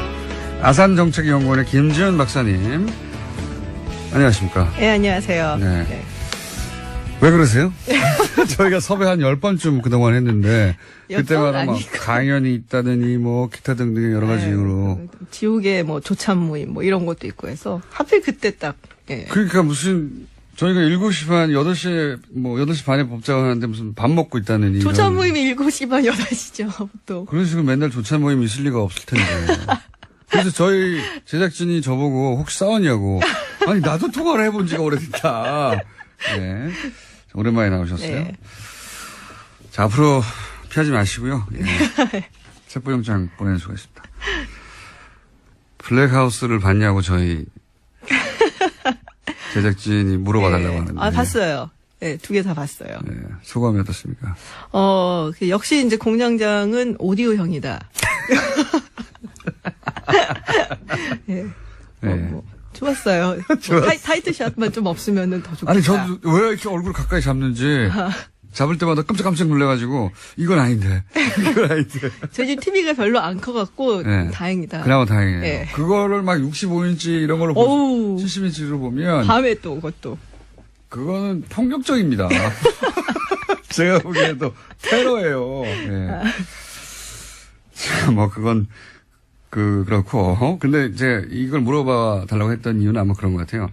거기서 이제 트럼프 대통령 방한하니까 미국에서 이제 사실은 이건 트럼프 대통령 후보 때부터 있었던 얘기예요. 예, 후보 때부터 미국의 저명한 정신과 의사 몇 명이 오바마 대통령한테도 편지를 보내고 네. 저 사람 정신적으로 건강하지 않다고 정신과 전문의들이 그리고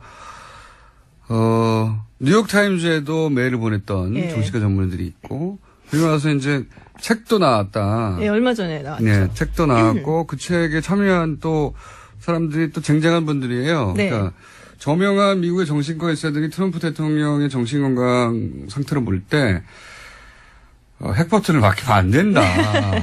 위험하다. 네. 뭐 이런 식의 진단이 진지하게 미국 사회에서 나오고 있는 거죠. 농담처럼 하는 게 아니라. 그렇죠. 이게 27명으로 제가 알고 있거든요. 27명 그 정신과 의사, 심리학자들이 참여를 했는데 그 제목이 Dangerous Case of Donald Trump예요. 네. 네, 뭐 보지는 않았어요. 뭐 네. 내용 이런 책이 나왔고 이런 내용이 있다는데 뭐 사실 뭐 다 아는 내용이기 때문에 그렇죠. 정신적으로 불안정하다. 네, 뭐 자기밖에 특별히 모른다. 뭐 이런 새로운 거. 건 없고 근데 과대망상이다. 뭐 쟁쟁한 이제 학자들이라고 하셨는데 그 사람이 들어가 있더라고요. 그 우리한테 잘 알려지는 그 스탠포드 감옥 실험 했었던 네, 짐바르드 네. 교수 있죠. 굉장히 유명한 분이죠. 굉장히 유명한 사람이죠. 예. 근데 그 사람도 이제 여기에 아마 이제 저자 중에 한 명으로 예. 들어가 있는 것 같아요. 그래서 과거에 회장했거나 이런 사람도 많이 들어가 있더라고요. 예. 그러니까. 근데 원래는 사실 미국에서 그 골드워터 룰이라고 해갖고 그렇죠. 본인이 직접 상담을 하거나 검사를 하지 않는 사람에 대해서는 뭐 심리적으로 어떻다 저떻다 분석을 하는 것이 굉장히 비윤리적이다. 그래서 금기시되어 있어요. 그렇죠. 골드워터라고 공화당 후보였는데 핵전쟁을 하자고. 베리 골드워터. 예. 예. 4년도 선거에 나왔죠. 핵전쟁을 하자고 그래서 저 사람 미친 사람이라고 정신과 의사들이 가서 얘기하다가 그 소송을 해서 네. 그 사람은 떨어지고 골드워터는 64년도에 떨어졌죠. 예, 떨어지고 예. 왜냐면 핵전쟁 하자고 그랬거든요. 공화당 후보인데. 그때 예. 항상 뭐 미사일 크라이시스 뭐 이런 거 있었고. 핵전쟁 하자고 그러니까 이제 정신과 의사들 저 사람 미쳤다고 했는데 그것 때문에 떨어졌다고 생각해서 소송을 했어요. 네. 그래서 근데 잘 소송에서 알고 계시네. 예. 그 정도는 제가 압니다. 소송에서 이겨버렸죠. 예. 그리고 나서 정신과 의학계가 이제 직업윤리로 만든 거죠. 그렇죠. 예. 정치원에서 이제 후보들 중에 직접 자기가 대면에서 상담하지 않은 사람에 대해서는 공개적으로 정신적 평가를 하지 말라. 이런 식으로 룰을 네. 만들었죠. 근데 이제 이 정신과 의사들이 하는 얘기가 지금 너무 중차대한 위기가 아니냐. 이 사람이 이제 대통령이다 보니까. 그래서 원래 이제 우리의 어떤 직업 윤리 같은 게 있는데 그걸 저버리고라도 이건 국가가 너무 위험하기 때문에. 경고해야 한다. 네, 해야 된다. 그래갖고 이제 책을 냈죠. 네. 뭐 내용 보면은 뭐 다른 프로그램에도 나왔었지만 뭐 굉장히 나르시스트고 네. 그리고 자기중심적이고 그리고 아주 즉흥적이고 네. 그리고 뭐 현실만 바라보는 곧 딱 즐거움만 보고 뭐 소시오패스 경향 예. 등등등. 그래서 대단히 위험하다. 그렇죠. 저희가 한 얘기 아니에요. 저희 뉴스공장에서도 책에서 그랬어요. 뉴스공장에서도 미친 거 아닐까 이런 얘기 했었는데 그런 얘기를 굉장히 전문적으로 네. 심각하게 이 사람으로부터 대통령 권한을 빨리 뺏어야 된다고 정신과 의사들이 전명한 사람들이 나섰다. 지금 뭐 베스트셀러라고 보시면 베스트셀러, 예, 뉴욕타임즈 베스트셀러입니다. 자, 그거 한번 얘기해 놓고요. 이게 네. 뉴스공장에서는 오랫동안 얘기했던 건데 미친 거 아니야? 미친 거 아니야? 이런 식으로. 근데 정말로 정신과 의사들이 이런 얘기를 여기서 하고 있다. 미쳤다고 하고 주장하고 있어요. 그레이시라고. 네, 그렇죠. 그거는 전략이 아니라 실제 정신적인 문제라고 이제 정신과 의사들은 그렇게 보고 있습니다. 저도 사실 전략이라고 보기 조금 어렵다 싶은 게 예. 전략이었으면 뭔가 나온 게 있어야 되거든요. 예. 근데 지금 뭐 물론 이제 한국에서 약간 보수 성향 가지신 분들은 트럼프 대통령이 김정은이나 북한 대하는 건 훨씬 더 잘하지 않냐 이렇게 얘기를 하시는데 우리가 정말로 전략적이고 협상을 잘하는 사람이면은 자기가 불리하거나 아니면 비슷한 상대에서 뭔가를 얻어놔야 돼요. 예. 근데 그런 이제 소기의 성과가 있어야 되는데 사실 국내 정치나 이런 데서는 별로 없어요. 얻어낸 게 없죠. 예. 지지율도 최저예요, 역대. 지지율도 최저고 지금 자기가 약속했던 거의 얻어낸 게 없는데 근데 유일하게 뭐 국제적인 부분에서 약간 힘으로 예. 사실 지금 뭐 미국이 세계에서 슈퍼갑이잖아요. 그렇죠. 그러니까 힘으로 해갖고 얻어내는 건 사실은 전략적이고 협상을 잘한다고 보기엔 좀 어렵거든요. 이게 무슨 전략입니까? 자기가 힘을 써서 때리는 건데 그냥. 그렇죠. 예. 삥 뜯는 거죠, 그거는. 죄송합니다.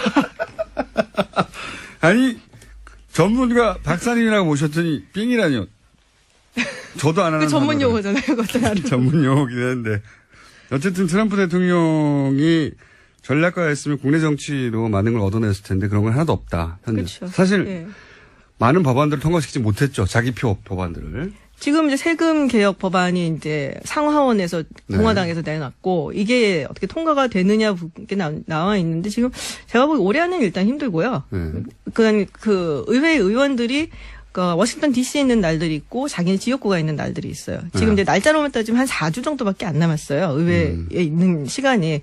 근데 지금 하원하고 상원에서 내놓은 안들이 다르기 때문에 서로 통과가 되더라도 컨퍼런스 커미티라고 해서 간직 좀 조정을 해야 돼요. 그게 몇 달씩 걸릴 수도 있어요. 그러니까 올해는 사실 물 건너간 거라고 보는 게 맞죠. 그러니까 이 트럼프 대통령이 사실 공화당이 다수당인데도 자기가 원하는 법안들을 통과시키지 못하고 오히려 그렇죠. 공화당 내에서 비토당하고 있기 때문에 네. 뭐 전략가라든지 그렇게 불리기는 어렵다고 보시는 거죠. 저는 그런 것 같아요. 외교에서 이제 여러 가지 목소리를 내는데 그거는 미국이 워낙 힘이 세니까 네. 자기가 하고 싶은 대로 하고 있는 와중이지 전략이 아니다. 뭐 나프타도 근데 지금 사실 교착 상태거든요. 예. 네, 원하는 대로 못 가고 있고. 원하는 대로 된 게 지금 사실 없어요. 그래서 트럼프 대통령의 지지율은 나날이 떨어져서 지금 37%예요, 오늘 보니까. 그러니까 미국 대통령이 30% 그래서 마이너스라고 하죠. 반대보다 그렇죠. 지지자보다 반대자가 더 많은 거. 예. 미국 대통령은 마이너스가 거의 없어요. 뭐 한 48, 47 요런 정도는 있거든요. 네. 근데 지금 요 시점에서 가장 낮았던 사람이 이제 빌 클린턴 정도 51% 이랬었는데 아직 1년도 안 된 거잖아요. 근데 트럼프 대통령이 지금 37%면 상당히 낮은 거죠. 역대 가장 낮다고 지금 네. 뭐 최근 70년 사이 없다 뭐 이런 얘기 하는데 여하간 굉장히 낮다. 네. 그런데 때리는 것 중에 하나가 이란 핵 협정 파기 이거지 네. 않습니까? 이거에 대해서 워싱턴 정관은 반응이 뭐예요?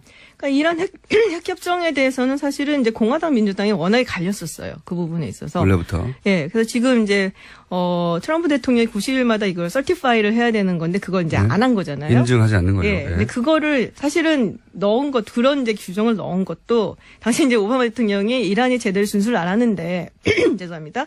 그냥 이거를 패스해 버릴까봐.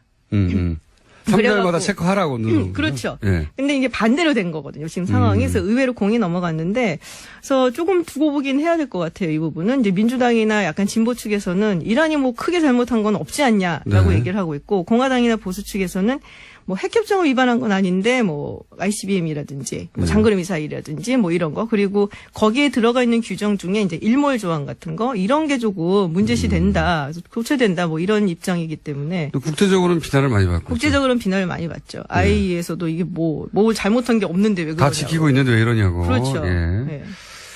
자, 지금 전반적으로 미국 상황과 트럼프 상황은 어떤가 지금 짚어보는 와중인데. 네.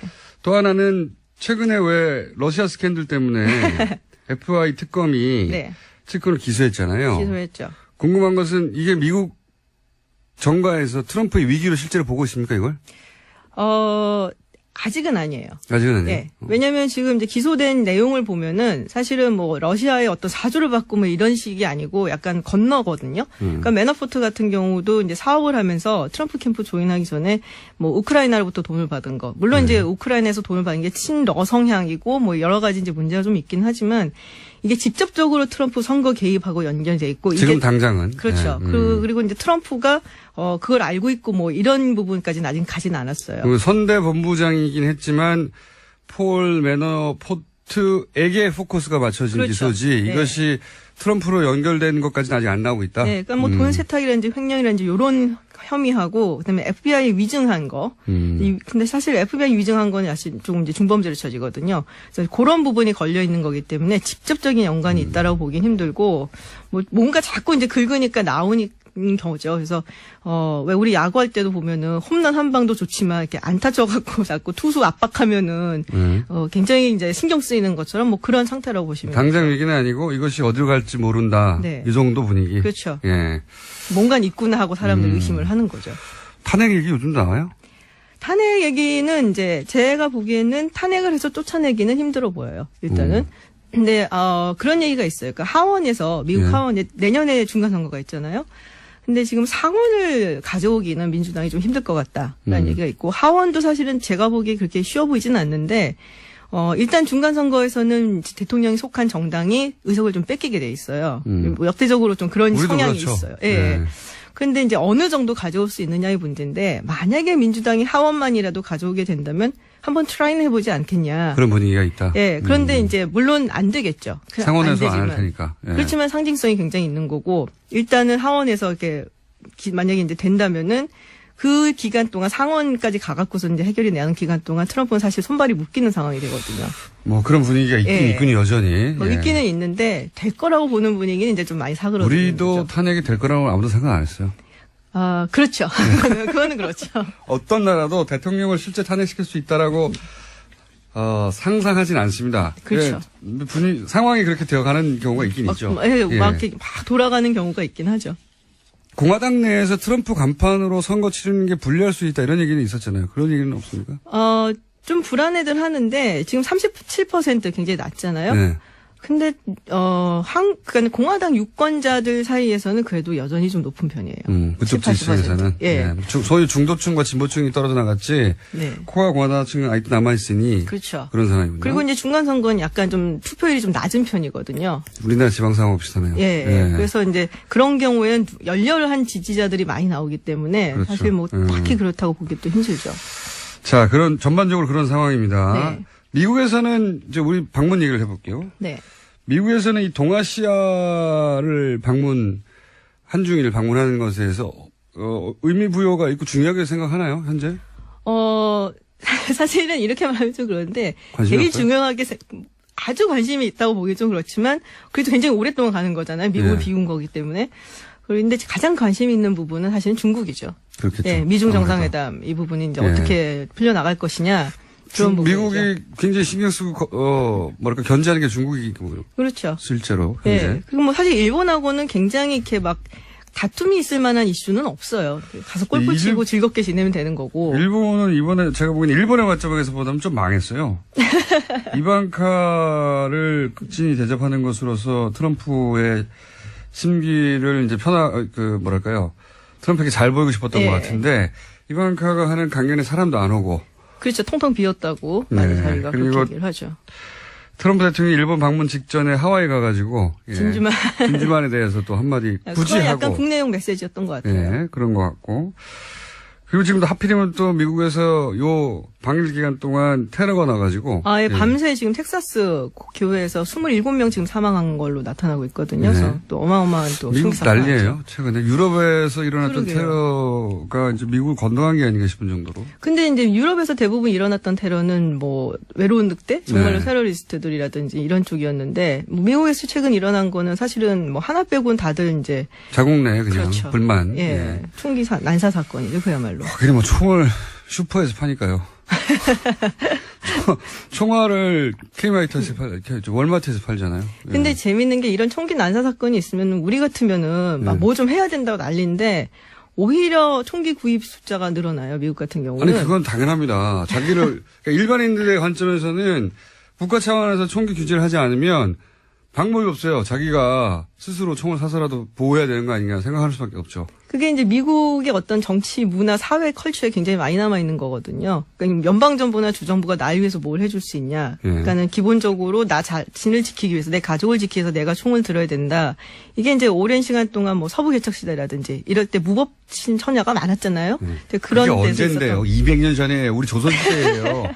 그 얘기 라이트 들먹이는데 그냥 돈 때문에 그러는 거죠. 뭐 돈도 있죠. 예. 그리고 근데 되게 중요한 게 NRA가 우리가 뭐 돈으로 먹인다라고 생각을 하는데 총기협회. 예. 근데 그 사람들이 또 굉장히 풀뿌리 민주주의라고 하면 좀 이상하지만은 자기들 주장 논리죠. 그게. 네, 그거를 예. 굉장히 잘해요. 로컬에 가갖고. 그러니까 미국은 그렇게 자기가 스스로 자기를 방어하는 손조들에 의해서 세워진 국가다. 총기를 네. 규제하면 안 된다. 네. 뭐 자기 방어의 권한에 대해서 헌법에도 있잖아요. 미국 헌법에. 그건 이제 해석하는 거에 좀 다르죠. 진보가 뭐 해석하는 거, 보수가 해석하는 거. 저는 이게 다 돈 때문에 돈이 워낙 많잖아요. 우리가. 그래서 네. 적어도 슈퍼에서 총알 파는 건 안 해야 되는 거 아닙니까? 말도 안 된다고 보는데 슈퍼 진열대에 막 기관총 걸려있고 그런 건 정말 진짜 웃겨요. 근데 백그라운드 체크를 하긴 해요. 오히려 그런 데서는. 안 하는 게 문제인 거예요. 인터넷이나 이런 거. 네, 하긴 하겠지만 그 발상 자체가 그렇죠. 말이 안 되죠. 다른 나라에서는 받아들이기 어렵죠. 옆에서 배추 사고 그다음에 기관총 사는 거 아닙니까? 엄마 저거 사줘 하면서 하는 거죠. 상상할 수 없는.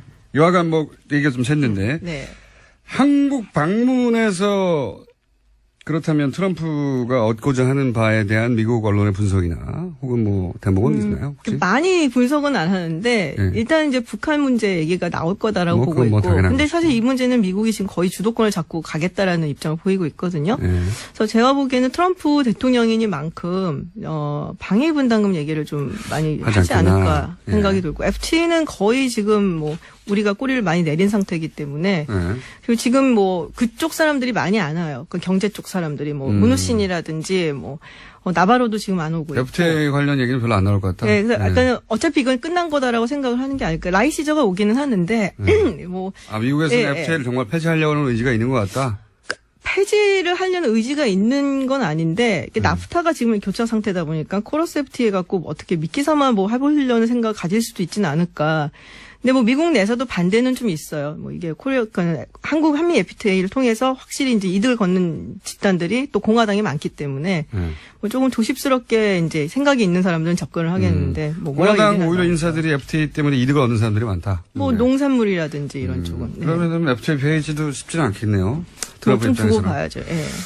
자, 전반적으로 오랜만에 나와가지고 트럼프가 미국에서 처한 상황과 미국의 관점에서 한국 방문 잠깐 짚어봤고요. 이제 자주 나오실 겁니다. 네. 김지훈 박사였습니다. 감사합니다. 감사합니다. 내일 뵙겠습니다. 안녕.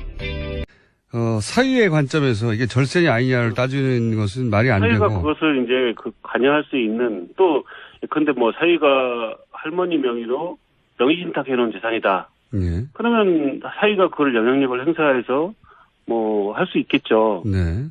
근데 사실은 이게 민주사회에서 자기 재산을 사실 또 그 할머니는 제가 보기에는 재산이 뭐 한 30억 정도 이렇게 증여를 하셨으니까 전체적으로 굉장히 자수성가하신 분이잖아요. 연세도 높으시고 네. 우리 이제 어르신들 중에서 자수성가하신 분인데 이런 분들은 굉장히 의지력이 자기 의지가 강하시거든요.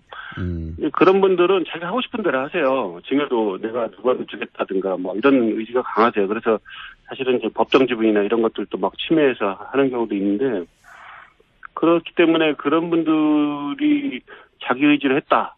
네. 그것을 가지고서 왜 그렇게 증여했느냐. 이것을 나머지, 따진다는 갑자기 생각나는데 나머지 50%는 그러면 그 장모가 누구한테 줬죠? 딸한테 줬죠. 다른 딸이요. 그러니까 홍 후보자의 부인이 아닌 서영이라고 하나요? 예. 예. 아하. 그분도 그런데 절세를 위해서라면 예. 그분의 자녀들한테 또 쪼갤 수 있었는데 예.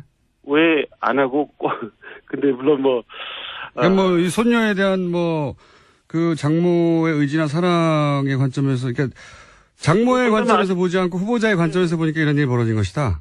예, 장모의 관점에서 보면 아주 다 자연스러운 거죠. 증여하고 싶은 재산을 가진 사람이 증여를 결정하는 것이지 누구도 그것을 결정하기 어렵다는 거죠. 증여 받는 사람이 아, 그렇지 않다. 나도 더 달라. 아니면은, 뭐, 그럼 다른 사람한테 또 줘라. 뭐 이렇게 할 수가 없잖아요. 아, 그 관점이 그렇게 생각하니까 맞긴 맞는 것 같습니다. 요즘 물론 저희도 다른 세무 전문가의 반론도 혹은 뭐 문제 제기도 받긴 받을 텐데 네. 그 세무사님이 대표님이 보시기에는 장모의 관점, 돈을 가진 사람, 물려주는 사람의 입장에서 보자면 자신의 두 딸에게 75%를 주고 외손녀에게 25%를 주겠다는 게 그분의 의지인데 그걸 왜 돈을 물려받는 그러니까 후보자의 관점에서 봐서 절세라고만 하느냐. 절세만의 목적이었다면 다른 딸에게 준 것도 나눴을 것이고 혹은 더 많이 나눴을 것이다. 네. 예, 그 절세 세법은 이제 행정법이거든요. 행정법의 모든 그 구석구석에는 헌법의 가치에서 존재해야 되거든요. 그러니까 우리가 뭐 그 할머니의 재산권, 사회재산권에 대해서 왜 이렇게 했느냐라고 자꾸 색안경을 끼고 보고 세금을 뭐 탈루했다고 보고 하니까 이런 이제 문제가 생기는 거거든요. 근데 이거는 할머니의 전적인 프라이버시에 관련된 문제거든요. 자, 또 한 가지요. 네. 네네. 그 절세 그 자체가 목적이었다고 보기에는 전문가 볼 때 다른 방법도 많다. 더 많이 절세할. 그렇게만 보기 어렵다. 이것은 장모 의지로 읽어야 한다. 그건 이해했고요. 네네. 또 한 가지가 지적되는 것이, 장모가 상가의 25%를 손녀에게 물려줄 때, 네. 그 경우에 이제 손녀의 부모, 그리고 여기서는 홍 후보죠. 홍 후보가 네. 딸 대신에 그 증여세를 내주면 되는데, 그리고 나서 증여세, 그 돈에 대해서, 또다시 증여세를 내면 되는데, 네. 그 홍 후보가 딸한테 돈을 그냥 주지 않고, 그렇게 해서 대납시키고, 뭐 필요하면 거기에 대한 세금을 내지 않고, 홍 후보 부인이 딸에게 돈을 빌려주고, 그러니까 모녀지간 차용증을 쓴 거죠. 그리고, 네. 빌려준 돈에 대해서는 상가에서 나오는 수익으로 갚게 하고, 또 그 이자 부담을 지게 하고 원천 징수하고 굉장히 복잡하게 처리해서 복잡한 이유가 뭐겠냐. 이거는 결국은 복잡하게 만들어서 세금을 덜 내려고 하는 어떤 꼼수 아니겠느냐 하는 지적이거든요. 네네. 이건 어떻습니까? 네네. 이게 지금 문제는 이제 증여를 받은 사람이 사실 증여받은 것 중에서 세금을 내면 되는데 보통 증여받은 게 부동산이에요. 부동산 중에서도 전체 부동산이 아니고 25%. 지분 일부거든요. 지분의 아주 극히 일부 4분의 1 지분인데 그렇게 증여받았기 때문에 증여세를 낼 수가 없어요. 현금으로 내야 되는데 또 부동산 지분을 가지고서 뭐 예컨대 담보를 설정해서 대출을 받든지 세무사에다가 연부연납이나 이제 물납을 할 수도 있을 텐데 모두 다 공동 소유한 부동산 지분은 담보 설정 자체가 안 돼요. 왜냐하면 다른 사람들의 공동으로 소유하고 있기 때문에 더더군다나 이 사람이 미성년자입니다. 은행에서 대출 될 리가 없죠. 그래서 세금을 내기 위해서 이제 어떻게라도 현금을 장만해야 되는데 안 그러면 이제 납부할 날짜는 다가오고 체납자가 될 수도 있잖아요. 그래서 아마도 이제 홍 후보자의 부인이 이제 돈이 있으니까 납세 의무자인 이제 딸에게 이제 세금을 낼 돈을 이제 빌려준 거죠. 근데 이제 왜 빌려줬냐? 차용증을 했느냐? 그냥 주지. 이 말씀을 이제 많이 하시는데요. 그것도 마찬가지잖아요. 왜 딸한테 돈을 안 줬냐? 아까는 이제 그 쪼개기 중에서는 왜 증여를 그렇게 했냐고 하고, 홍 후보자의 부인한테는 왜 딸한테 돈을 증여를 안 했냐? 그냥 주지 부모가 그걸 왜 빌려주는 복잡한 과정을 거쳐서 이거는 빌려주면, 그러니까 그냥 주면 증여세를 또 내야 되니까 그걸 안 하고 이렇게 빌려주는 방식으로 부모 자식 간에 차용증을 써서. 이제 부모님들이 이제 돈을 줄 때 뭐 자녀들한테 우리가 사실은 뭐 결혼한다든지 아니면은 뭐 분가한다든지 하면은 전세자금이나 약간 주택 구입자금이나 이렇게 생활자금이나 이렇게 주는 경우가 많은데 1억 정도 이렇게 주는 경우가 많은데 사실 그거 다 증여세 신고 하나요? 안 하잖아요. 그것도. 실제로는 안 하죠. 실은 이제 세법엔 다 하도록 돼 있습니다. 원래 법에서. 이제 증여공제를 빼고는. 그런데 이제 사실은 만약에 증여세를 내려고 했으면은 그냥 딸한테 이제 대신 내주거나 이런 게 보통이죠, 사실은요. 그러니까요. 그렇게 왜 안 했냐고 묻는 거죠, 지금. 예. 근데 이제 그 세금 신고도 안 하고 하는 경우가 많으니까 이제 실제로는. 그런 경우가 많은데 이분은 이제 안 되겠다 이렇게라도 해서 내가 세금을 정상적으로 내게 하고 이자까지 내가 받아야 되겠다. 그러니까 이제 어떻게 보면은 증여세 신고하게 되면 증여세를 미성년자가 어떻게 됐는지를 세무서에서 이제 확인할 수가 있잖아요. 예. 그렇기 때문에 그분은 차용계약을 만들어 놓고 이자를 정하고 이자를 받고 세금까지 원천징수를 해서 세금을 납부한 거죠. 근데 저희 같은 이제 세무사들은 이제 실제로 이제 그런 경우에 이런 방법을 결코 권하지 않습니다. 왜냐면은 이자 소득 원천징수를 매번 해야 되고요. 예. 또 이자를 매번 이제 갚아야 되고 또 이거를 뭐 상환할 때까지 얼만큼 오래 관리해야 되는지 모릅니다. 그러니까 뭐 이 부분이 복잡하기만 하고 또 세무서에서 의심받을 수도 있고 네. 그렇기 때문에 그냥 증여해라 이렇게 권장을 하는데 그것이 만약에 이분이 그런 방법보다는 이자 수도 나오고 하니까 이자도 나오고 하니까 그렇게 차용을 하겠다 이제 선택을 한 거죠. 그런데 이제 많은 분들이 이제 의심을 많이 하는 게 네. 이자도 안 받고 원천징수도 안 하고 그다음에 종합소득세 신고도 안 하고 그다음에 원금도 안 갚을 것이다. 보통 이거 허위 계약 아니냐 이렇게 이제 생각하시기 때문에 이 계약 자체가 굉장히 엄청난 무슨 세금을 회피하기 위한 수단, 신종 절세 수단 기술 뭐 이렇게 보시는데 실제로 그거에 따라서 계약에 따라서 모든 원천징수도 하고 이렇게 했다면 세금을 직접 증여한 것보다 예. 결코 세금을 적게 내는 게 아닙니다. 왜 그러냐면은 이자에 대해서 27.5% 원천징수해서 세금을 내야 되고요. 그다음에 어머니는 이제 종합소득세 신고까지 그걸 포함해서 해야 됩니다. 그것을 원금을 상환할 때까지 해야 되니까 미성년자가 이제 자력이 생길 때까지 계속 계약을 유지해야 되는 거죠. 알겠습니다. 그러면은 뭐 세금을 엄청나게 내겠죠. 그러니까 지금 말씀의 요는 이런 거네요. 그러니까 이게 기본적으로는 상속을 하는 사람 장모의 의지이고 홍 후보자가 정하는 게 아니다. 두 번째는 이것이 절세 수단이라고 하는데 다 합쳐보면 절세되는 게 아니다. 복잡하게만 하지.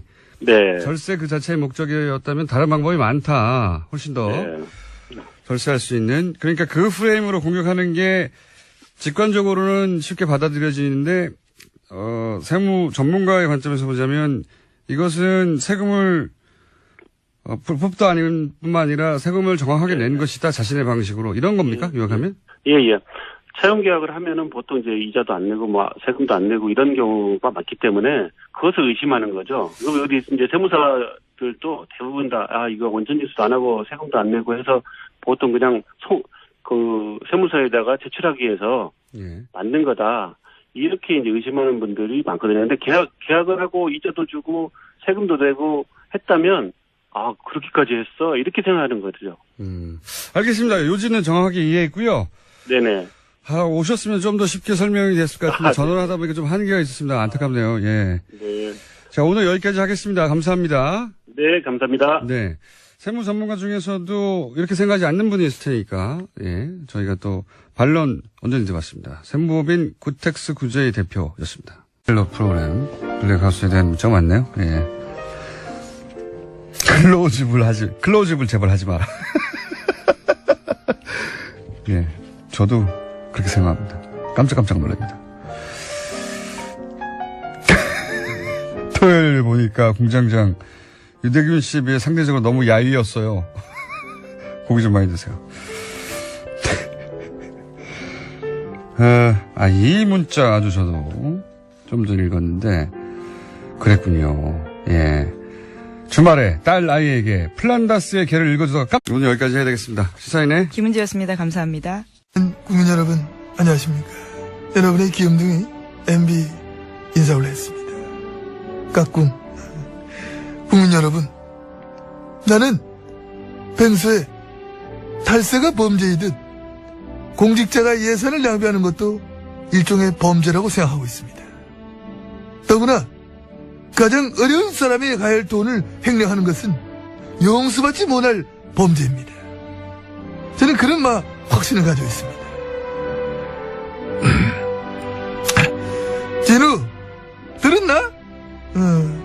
네가 나를 아직 잘 모르는 모양인데 사실은 나 이런 사람이야. 어? 들었지? 그러니까 앞으로 좀 잘해. 어? 오해도 좀 풀고. 간다. 근데 보자가 내한테 저런 말을 했냐 나 진짜로? 어? 아니 하도 마명수를 많이 한 말이야. 이건 특히 내 기억이 안 나. 내 진짜 했냐 이거? 아 그래? 나 이거 왜 기억이 안 나지? 내 저런 말 했어?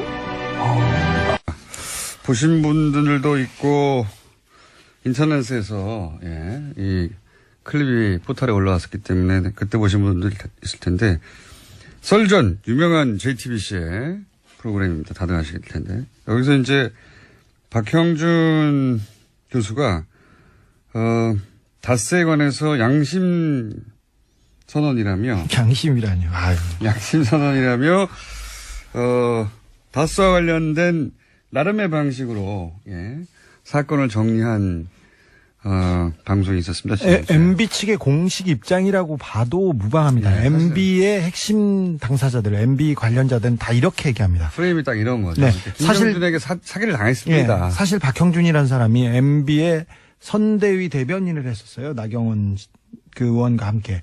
근데 박형준 씨는 지금도 그렇고 그때도 그렇고 MB의 복심이라고 저는 파악하고 있습니다. 저는 그걸 보면서 혹시 방송 사고 수준이 아닌가 할 정도로 길을 의심했습니다.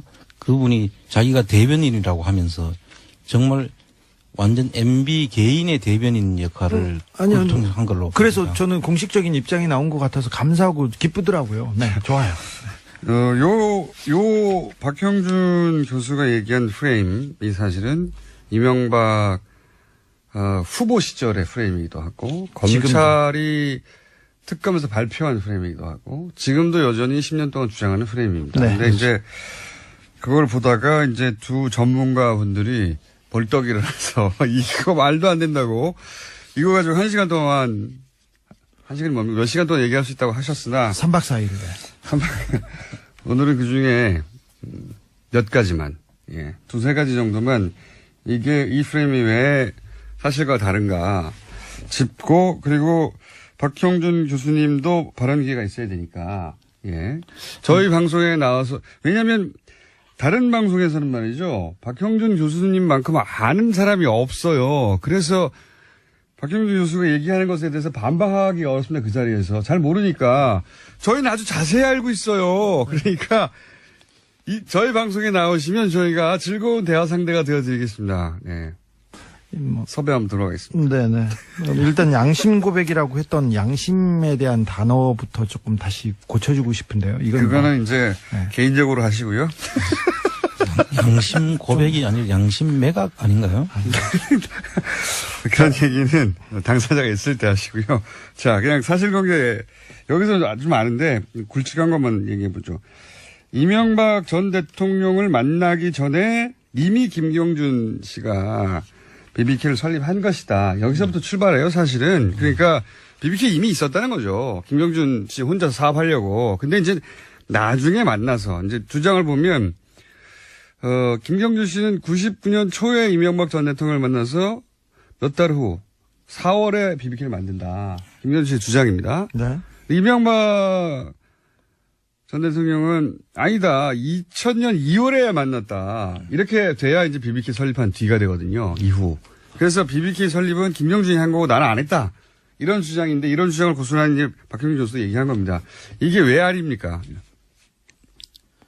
그 2002년에 만난 건 아니고요. 그 당시에 2000년 2월. 예. 2000년 2월에 만난 건 아니고 그 전에 에리카 김하고 이명박 씨가 미국에 건너가 있는 동안에 그때 그 국회의원을 하다가 그만두고 의원직이 의원 상실됐죠. 상실됐죠. 그 미국 가서 에리카 김하고 만났다는 이야기들이 있지 않습니까? 네, 만난 게 아니라 아주 친하게 지냈어요. 그래서 그 결과로 해서 아마 소개가 됐는 것 같고 그래서 만난 것으로 지금 보입니다. 네. 에리카 김 씨도 본인이 MB와 김경준을 소개해줬다는 얘기는 하셨어요.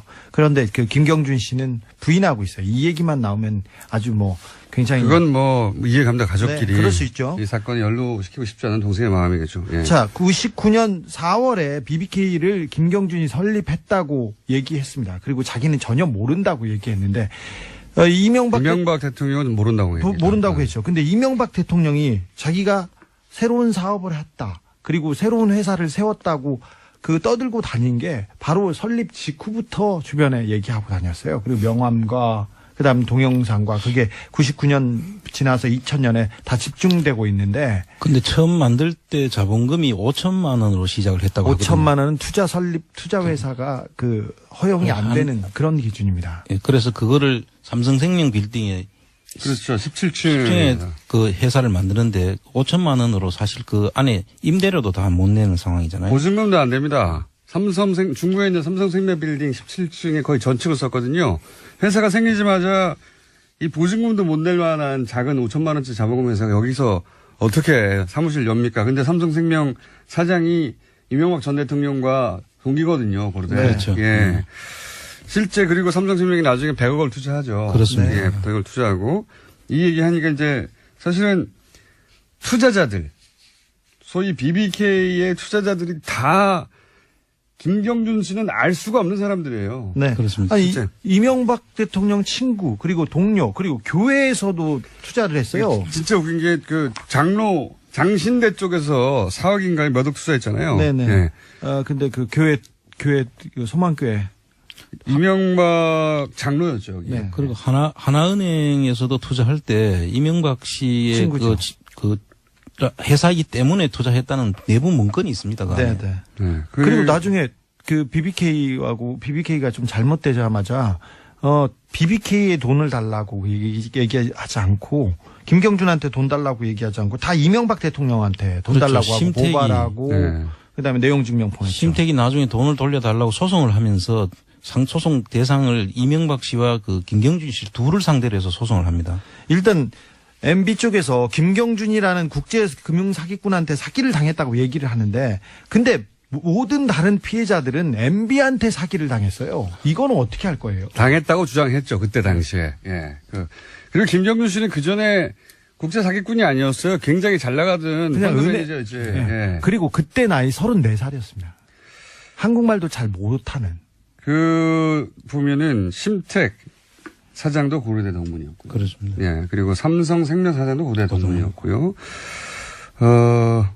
하나은행 여기 돈을 넣은 당시 김승효 행장도 고대 동문이었죠. 네네. 예. 그 절친으로 알려졌습니다. 기본적으로 여기 그러니까 장신대 같은 경우에는 이명박 장로가 이 재단의 후원자이자 재단의 감사였어요. 예. 그러니까 뜬금없이 장신대가 BBK 등장하는 겁니다. 본인이 직접 관련됐던 곳이니까요. 더더군다나 BBK에 투자한 사람들 이런 회사도 관련이 있지만 BBK 직원들도 모두 MB 쪽 사람들이었어요. 그렇죠. 특별히 장부를 담당하던 사람들. BBK 경리가 이명박 전 대통령이 경리였는데 어떻게 김경준 씨 겁니까 이게. 돈 관리를 했는데. 그리고 정관을 보면 정관에 그렇게 돼 있잖아요. 이명박 MB의 허락 없이는 아무것도 결정할 수 없다. 정관이 그렇게 돼 있어요. 근데 그거를 검찰에서는 김경준 씨가 조작했다고 했죠. 예. 자기 회사를 남한테 주는 조작도 합니까? 거꾸로 조작은 해도 남의 회사를 내 걸로 뺏는. 투자자들이 다 이명박 전 대통령과 동기거나 관계자들이나 자기가 관계한 곳들에서부터 돈을 받았어요. 다. 김경준 씨하고 연결된 데는 한 군데도 없습니다. 한 군데에도 없는 건 아닙니다. 처음에 30억인가요? 어디인가. 이뱅크라고 예. 그 돈이 30억 들어오는데 그것도 그분의 수사가 안 이루어졌더라고요. 수사 결과를 예. 보니까. 근데 그분도 상당히 관련이 있기 때문에 나중에 그 매각하는 과정을 보면은 그분도 관련성이 충분히 보이는 대목이 있습니다. 그러니까요. 삼성생명도 당시 배정충 사장이 고려대 동문이었고 동문 아니면 본인이 관여한 곳 아니면 다스 이런 곳에서 다 돈이 들어오는데 김경준 씨가 저런 것도 있어요. 김경준 씨가 돈을 이제 다스로부터 받지 않습니까? 예. 근데 당시 사장이 LA에 법원에 가가지고 재판을 받을 때 법정 진술하는 것들이 남아 있어요. 국내가 아니라 거기서 그때 뭐 그런 질문들을 합니다. 당신이 김경준 씨가 판사가 묻는 거예요. 그 다스 사장한테. 김경준 씨를 투자 이전에 만난 적이 있나? 없다. 예. 그 이후에도 만난 적이 없고요. 딱 30분 만났습니다. 그러니까요. 190억을 투자하는 회사의 사장한테 이 김경준 씨를 만난 적이 있냐 그러니까 없다. 그러면 김경준 씨 투자 관련해서 회사가 논의한 적이 있냐? 없다. 이게 그대로 남아있어요. 심지어는 그 190억 중에 9억을 LKE를 만들 때 김경준 씨 유상증자 대금으로 쓰였다고 검찰에서 밝혀놨어요. 자, 이 다스가 190억입니다. 상상을 하는 얘기가 아니고요. 예, 이거는 미국에 가서 그 사법당국의 관계자로부터 직접 들은 이야기입니다. 네. 사실 예전에 저희 둘이서 이런 얘기 많이 했었거든요. 싱가포르 뭐 어쩌고저쩌고 주장했었는데 다 음모론자라고 예. 자. 연락이 두드러 맞았는데 거의 이때잖아요. 미국 사법당국에서 네. 보고 있다고. 이 부분에 대해서는 지난 그 국정감사에서 송영길 의원이 잠깐 멘트를 하기도 했어요. 그러니까 크게 얘기하진 않았는데 포스코 효성을 P사 H사로 얘기하면서 이명박 전 대통령이 해외 계좌를 통해서 상당한 자금을 운영했고 해외 법인과 차명 비자금을 거래한 사실을 제보받았다. 이에 대해서 얘기해달라고 송영길 의원도 얘기했는데 이게 궤를 같이 합니다. 자, 하나만 더 한 발짝 1분밖에 안 남았어요. 더 예. 들어가면 미국 수사기관이 MB의 계좌를 들춰보는 과정에서 수상한 계좌를 하나 발견하고 그걸 공개합니다. 공개했다기보다는 입수한 거죠. 네, 일부를. 제가 입수했습니다. 네. 입수했는데 공개를 어디서 했어요? 여기 밖에 안 하는데. 이 계좌는 이명박 대통령의 돈 거래와 관련된 계좌입니다. 계좌를 공개했는데 공개한 게 아니라 입수했다니까. 계좌의 명의는 홍석현 중앙일보 여기서 좀 충격입니다. 예. 중앙일보 저도 JTBC 이야기 듣고 좀 충격받았는데. 예. 전 회장입니다. 그리고 홍콩 메릴린치 은행의 계좌번호 1370 거기까지만 하고. 땡땡땡땡. 그러니까 그리고 이게 뭐냐면 1373 땡땡땡땡. 미국 사법당국이 국내에서 다스 얘기가 나오니까 미국에 있는 계좌를 들여다보고 의심 계좌를 찾다 보니 홍석현 계좌의 이름이 중간에 나왔다. 오늘 여기까지 하겠습니다. 우리나라 검찰의 분발이 기대됩니다. 조지는 않은고 두 분이었습니다. 홍종학 장관 후보자 납세 방법에 대해서 논란이 있는데 그런데 세무사로서 이건 잘 몰라서 일어난 논란이라고 해설하는 글을 페이스북에 게재를 하셨습니다. 우선 왜 이런 글을 굳이 페이스북에 올리신 건지요? 네, 세금이나 이제 세법에 관한 문제가 굉장히 전문적인 내용이잖아요. 네. 근데 세금 문제가 이제 사회적 이슈가 될 때마다 많은 국민들이 이제 혼란스럽습니다. 그렇습니다. 어떤 어렵습니다. 게 맞는 말인지. 네. 네.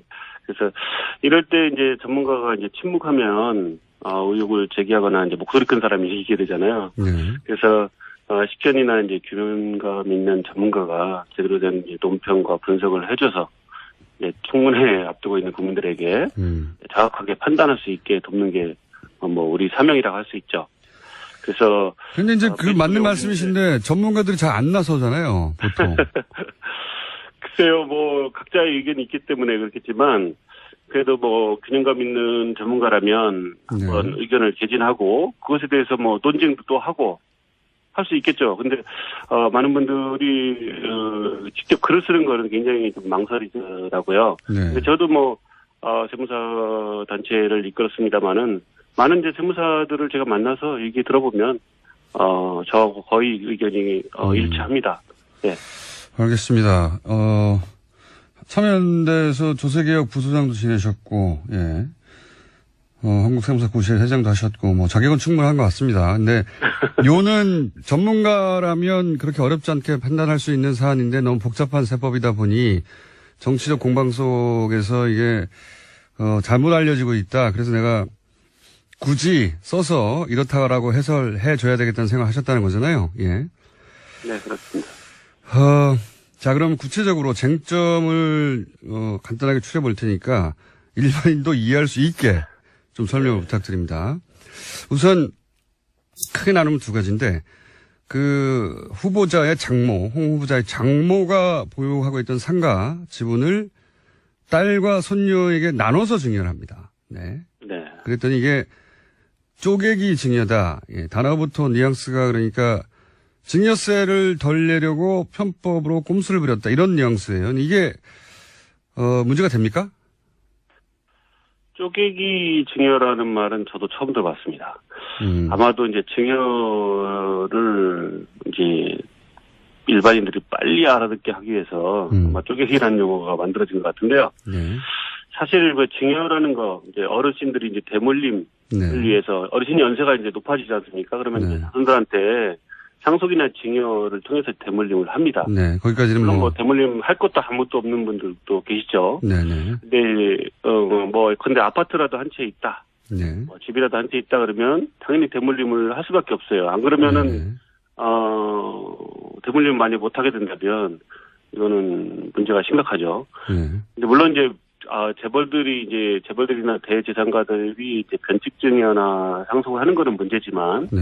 일반 이제 어르신들이 연세가 높아지고 돌아가실 때가 돼서 건강도 안 좋고 이제 더 이상 지체하면 안 되겠다 싶어서 이제 증여한다든지 이런 것들은 우리가 일상적으로 그렇죠. 이제 예, 뭐, 그건 하는 뭐, 거거든요. 대단히 흔히 항상 있는 일입니다. 네. 네. 왜냐하면 이제 그동안 이제 산업화 이후에 우리 그 어르신들이 고생하고 해서 재산을 이렇게 집이라도 한 채 마련하고 또 열심히 살아왔기 때문에 하나씩 뭐 가지고 있다고 볼 수 있는데 그것을 만약에 증여나 상속이 안 된다 그러면 이제 큰일 나는 거죠. 예, 그것까지는 뭐 문제가 없는데 여기서 이제 네네. 쪼개기 증여다. 왜 네네. 예를 들어서 딸에게 다 주지 않고 혹은 뭐 아들에게 다 주지 않고 이렇게 나눠서 줬냐? 이건 뭐 세금을 덜 내려고 하는 거 아니냐? 그런 의미에서 쪼개기라는 단어를 썼겠죠. 근데 할머니를 비난하는 거잖아요. 이게 누구를 비난하는 장모, 예, 그렇죠. 정확하게 예. 그 장모님을 비난하는 건데 그분이 이제 어떻든 증여의 당사자니까. 근데 세법에서 이제 할머니가 이제 손녀딸에게 이제 증여하는 것 같이 이렇게 세대 생략 증여라고 하거든요. 예. 그러니까 중간에 이제 그 한 세대를 건너뛰어서 네. 이제 손녀딸한테 이제 증여한 것이 예. 세법에서 금지하고 있는 행위냐? 예. 절대 그렇지 않다는 거죠. 딸에게 25%, 손녀에게 25% 이렇게 줬죠. 예. 네네네. 그렇게 했는데 딸한테 한 거는 뭐 지금 쪼개기라고 하진 않는 것 같아요. 네. 근데 손녀딸한테 한 거를 지금 이야기하는 거니까 네. 거기에 집중해서 얘기하면 어쨌든 세대 생략 증여가 이제 됐기 때문에 쪼갰다. 예. 근데 이제 그것 자체도 세법은 가산세도 아니고 뭐 금지된 불법행위는 더더군다나 아니고요. 예. 30% 정도 세금만 더 내면 할증과세를 하면 인정하고 있어요. 오히려 할증과세가 됩니까? 특례도 아니고 네. 증여세의 계산 방법입니다. 그러면 이런 식으로 가산세라든지 뭐 이런 것도 아니고요. 딸에게 50%를 주지 않고 딸에게 25, 손녀에게 25% 이렇게 주는 경우에 할증세가 붙나요, 오히려? 네. 딸한테는 이제 그 정상적으로 이제 자녀한테 준 거기 때문에 예. 할증과세가 안 되지만 손녀한테 증여한 거는 많은 사람들이 이제 의혹을 가지고 있듯이 세대 생략을 했기 때문에 세금이 줄었다라는 이제 관점도 있잖아요. 예. 그렇기 때문에 이제 그 증여세만큼에 대해서 근데 현재 가치나 이런 걸 감안해서 세법이 바보가 아니기 때문에 예. 30% 정도 세금을 할증하는 제도를 두고 있는 거죠. 그래서 그렇군요. 세대 생략 증여를 했다 하더라도 다 세법이 정한 대로 그것도 무슨 특례라든지 아니면 가산세라든지 뭐 금지된 불법행위는 더더군다나 아니고요. 증여세법이 원리적으로 인정하고 있는 겁니다. 근데 이제 절세, 그러니까 뭐 불법이냐 아니냐 얘기하다가 이제 불법은 아닌 것이 확실해졌기 때문에 절세를 하려고 꼼수를 부렸다라는 이제 공격이 또 이어지는 건데 이렇게 하는 게 이게 그러니까 이제 만약 그게 절세라면 할머니가 만약에 절세를 위해서 그렇게 했는지 저도 알 수가 없지만 예. 객관적으로 보기에는 할머니가 만약에 절세만을 위하시는 분이다. 네. 그러면은요. 예. 뭐 손녀딸한테만 쪼갤 필요 없이 예. 예컨대 홍 후보한테도 쪼개고 또 다른 또 딸이 있잖아요. 증여받은 예. 그 따님이 계시다 하더라고요. 근데 그 딸도 그 자녀한테 또 쪼갤 수 있어요. 그렇죠? 바로 그분이 다 받지 않고 여러 사람한테 뭐 10명, 20명한테도 쪼갤 수 있다는 거죠. 그러니까 절세 그 자체가 목적이었다면 이것보다 절세할 방법은 더 많다 이런 요지네요. 그렇습니다. 만약에 왜 꼭 3명한테만 쪼개야 되는 거죠? 그게 2명한테 쪼갤 걸 3명한테 쪼갰기 때문에 많은 건가요? 그렇지 않죠. 근데 5명, 6명 뭐 여러 사람한테 또 가족이 아는 사람한테도 증여할 수 있어요. 그러면서 쪼갤 수가 있거든요. 세율을 낮출 수가 있거든요. 그러니까 그거는 물론 이제 손녀딸이라는 미성년자가 들어가기 때문에 네네. 그런 의혹을 가지고 있는 것인데 세법은 그런 것들을 따지지 않는다는 거죠. 세금만 더 내면 30% 할증과세만 된다면 손녀딸이 됐든 누가 됐든 미성년자가 됐든 뭐 다른 분이 됐든 다 가능하다는 거죠. 세무 전문가 입장에서 보자면 이게 이제 절세를 위한 꼼수라고 하는데 사실은 절세만이 목적이었다면 이렇게 하는 것보다 더 여러 가지 방법이 있다. 그러니까 네. 절세 편법적인 꼼수를 부렸다고 하기에는 이거보다 절세할 방법은 많은데 이렇게 한 것은 절세만이 목적이었다고 공격하는 건 좀 부당하다 이렇게 보시는 거군요. 전문가가 볼 때. 네, 할머니가 그 방법을 선택을 한 거죠. 그 사람한테 사실은 이제 세금 문제를 떠나서요. 증여를 누구한테 할 거냐가 가장 제일 중요한 거죠. 그 관점을 놓치고 이제 그렇게 결과를 놓고서 이제 세금을 어떻게 얼마를 냈냐 이런 것을 따진다는 게 참 문제가 있긴 한데요. 근데 이제 증여 대상자가 정해졌다면 이제 거기에 따라서 이제 세금을 내는 것 뿐이죠. 네, 그 부분 좀 중요합니다. 세무사 맞으시죠? 네.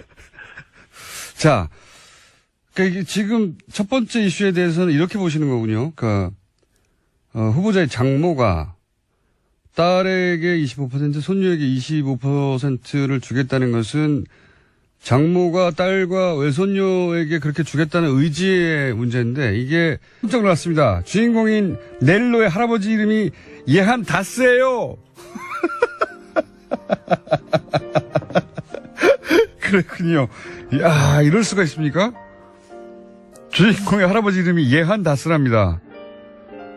다스의 실소유주는 넬로의 할아버지였어요. 야, 플랜다스 걔가 그렇게 통하는군요. 유승민 의원님 마음이 허할 때는 뉴스공장에 출연해주세요 하는 문자 있는데 예, 저희도 요청하는 바입니다. 오랫동안 요청해왔고 이번에 다시 한번 요청드립니다. 여기까지 하겠습니다. 만에 나오신 분입니다. 트럼프 대통령이 곧 한국을 방문하기 때문에 미국 상황 한번 짚어봐야죠. 저희 고정이었는데 최근에 저희 섭외에 계속 불응하고 있다가 오늘 체포됐습니다. 아산정책연구원의 김지연 박사님 안녕하십니까? 네, 안녕하세요. 네. 네. 왜 그러세요? 저희가 섭외 한 10번쯤 그동안 했는데 그때마다 막 강연이 있다더니 뭐 기타 등등의 여러 가지 이유로 지옥의 뭐 조참 모임 뭐 이런 것도 있고 해서 하필 그때 딱 그러니까 무슨 저희가 7시 반 8시에 뭐 8시 반에 법자고 하는데 무슨 밥 먹고 있다느니 조참 모임이 7시 반 8시죠 또 그런 식으로 맨날 조참 모임 있을 리가 없을 텐데 그래서 저희 제작진이 저보고 혹시 싸웠냐고 아니 나도 통화를 해본 지가 오래됐다. 네. 오랜만에 나오셨어요. 네. 자, 앞으로 피하지 마시고요. 체포영장 보낼 수가 있습니다. 블랙하우스를 봤냐고 저희 제작진이 물어봐달라고 하는데. 아, 봤어요. 네, 2개 다 봤어요. 네, 소감이 어떻습니까? 역시 이제 공장장은 오디오형이다. 네. 좋았어요.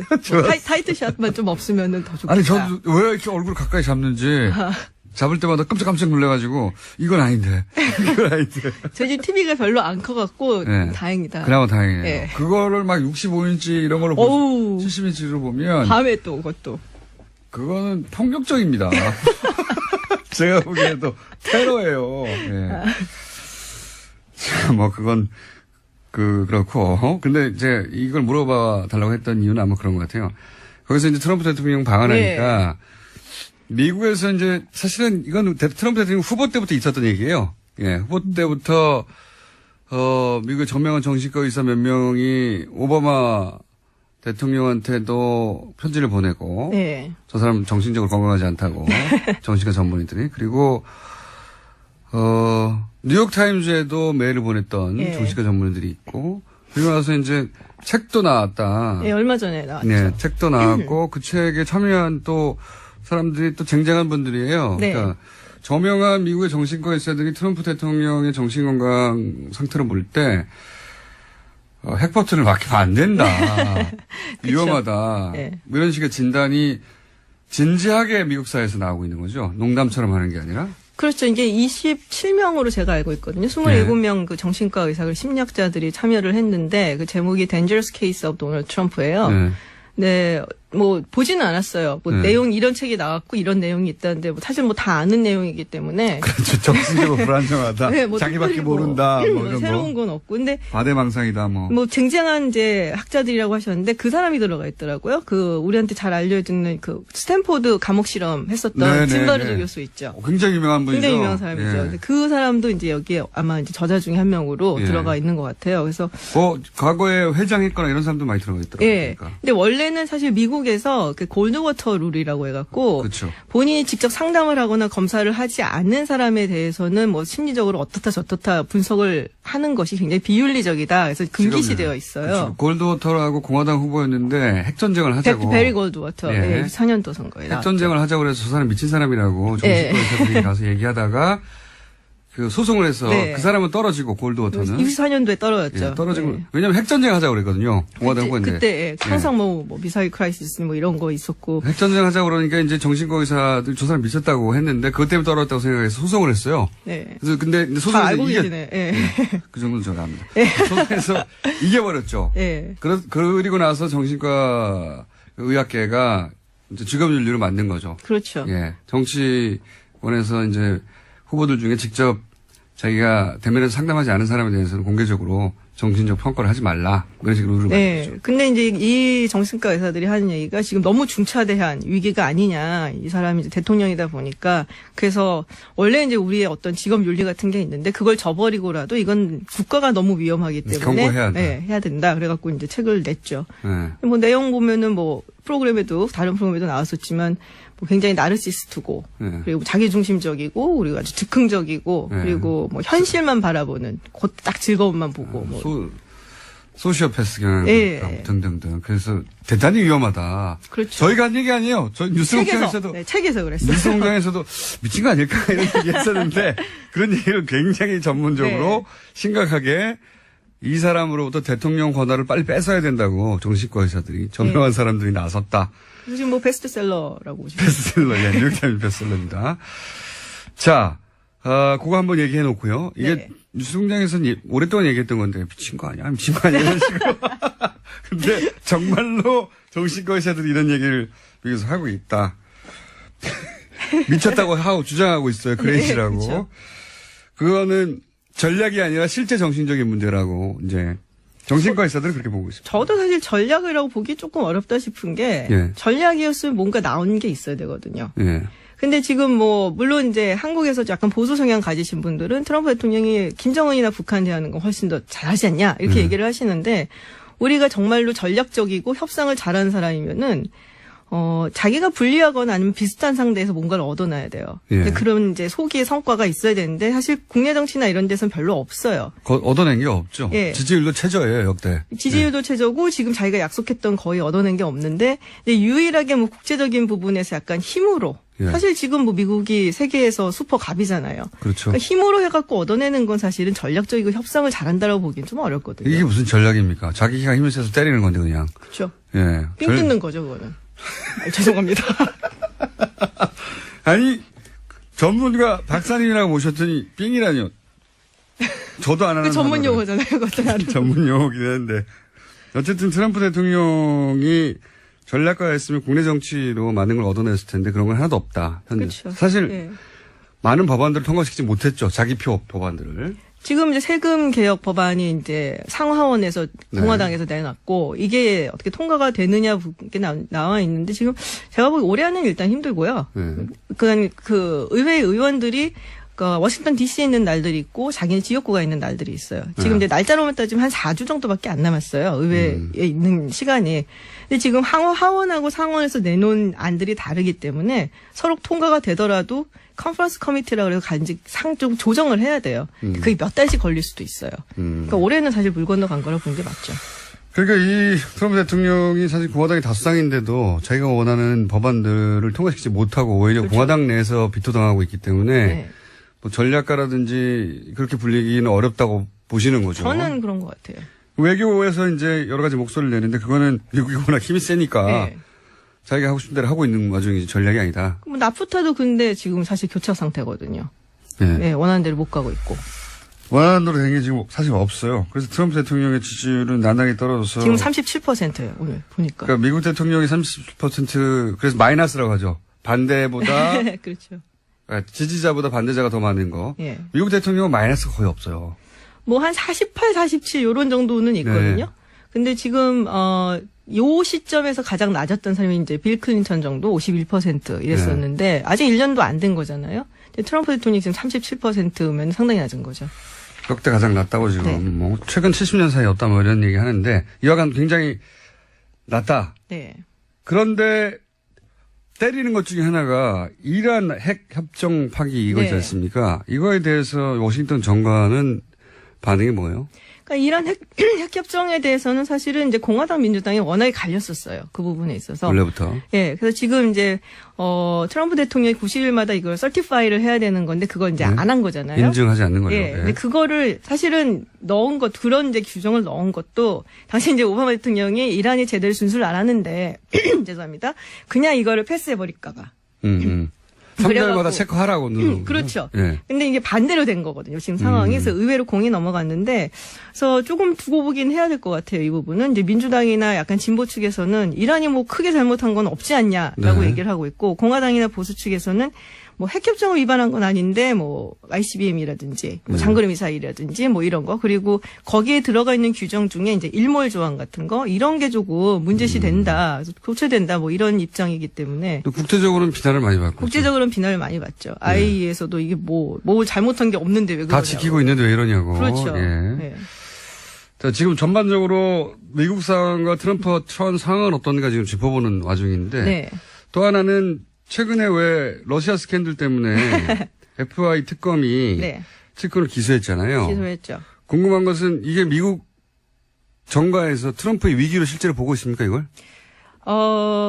아직은 아니에요. 아직은 아니에요. 예. 왜냐면 지금 이제 기소된 내용을 보면은 사실은 뭐 러시아의 어떤 사주를 받고 뭐 이런 식이 아니고 약간 건너거든요. 그러니까 매너포트 같은 경우도 이제 사업을 하면서 트럼프 캠프 조인하기 전에 뭐 우크라이나로부터 돈을 받은 거. 물론 이제 우크라이나에서 돈을 받은 게 친러 성향이고 뭐 여러 가지 이제 문제가 좀 있긴 하지만 이게 직접적으로 트럼프 선거 개입하고 연결돼 있고 지금 이게 당장은. 그렇죠. 네. 그리고 이제 트럼프가 그걸 알고 있고 뭐 이런 부분까지는 아직 가진 않았어요. 그 선대 본부장이긴 했지만 폴 매너포트 당시 다스의 그 뭡니까 뭐라고 그러죠? 그 남아있는 순이익이나 뭐 영업 이익보다도 훨씬 영업- 큰 그렇죠. 이익금보다도 훨씬 더 큰 금액을 지금 투자하는 거죠. 회사가 잘못하면 망할 수도 있는 그렇죠. 예, 그런 돈은 190억을 확 쏟아부으면서 그 사장은 그 투자 대상인 김정준 씨를 만난 적도 없고 회의를 한 적도 없는데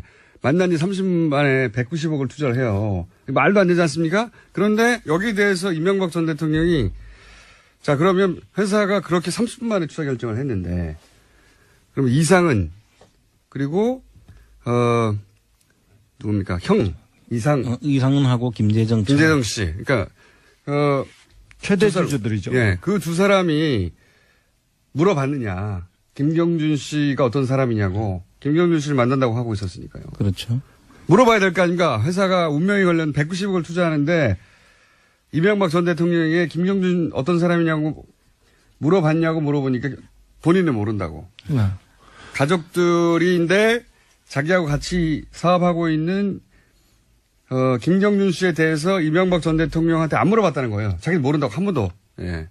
그러니까 아무도 이 190억에 대한 투자가 어떻게 이루는지 모르는 거예요. 심지어 김경준 씨는 김재정 씨를 집사인 줄 알았어요. 정말 집에서 허드렛 일을 하는 집사인 줄 알았고요. 왜냐면 이명박 전 대통령 집에 갔더니 네. 집사 같은 사람이 있어가지고. 잠바 입고 일하고 있었답니다. 네, 그리고는 그래서 저 사람 누구냐 그랬더니. 이상은 회장에 대해서는 알지도 못합니다.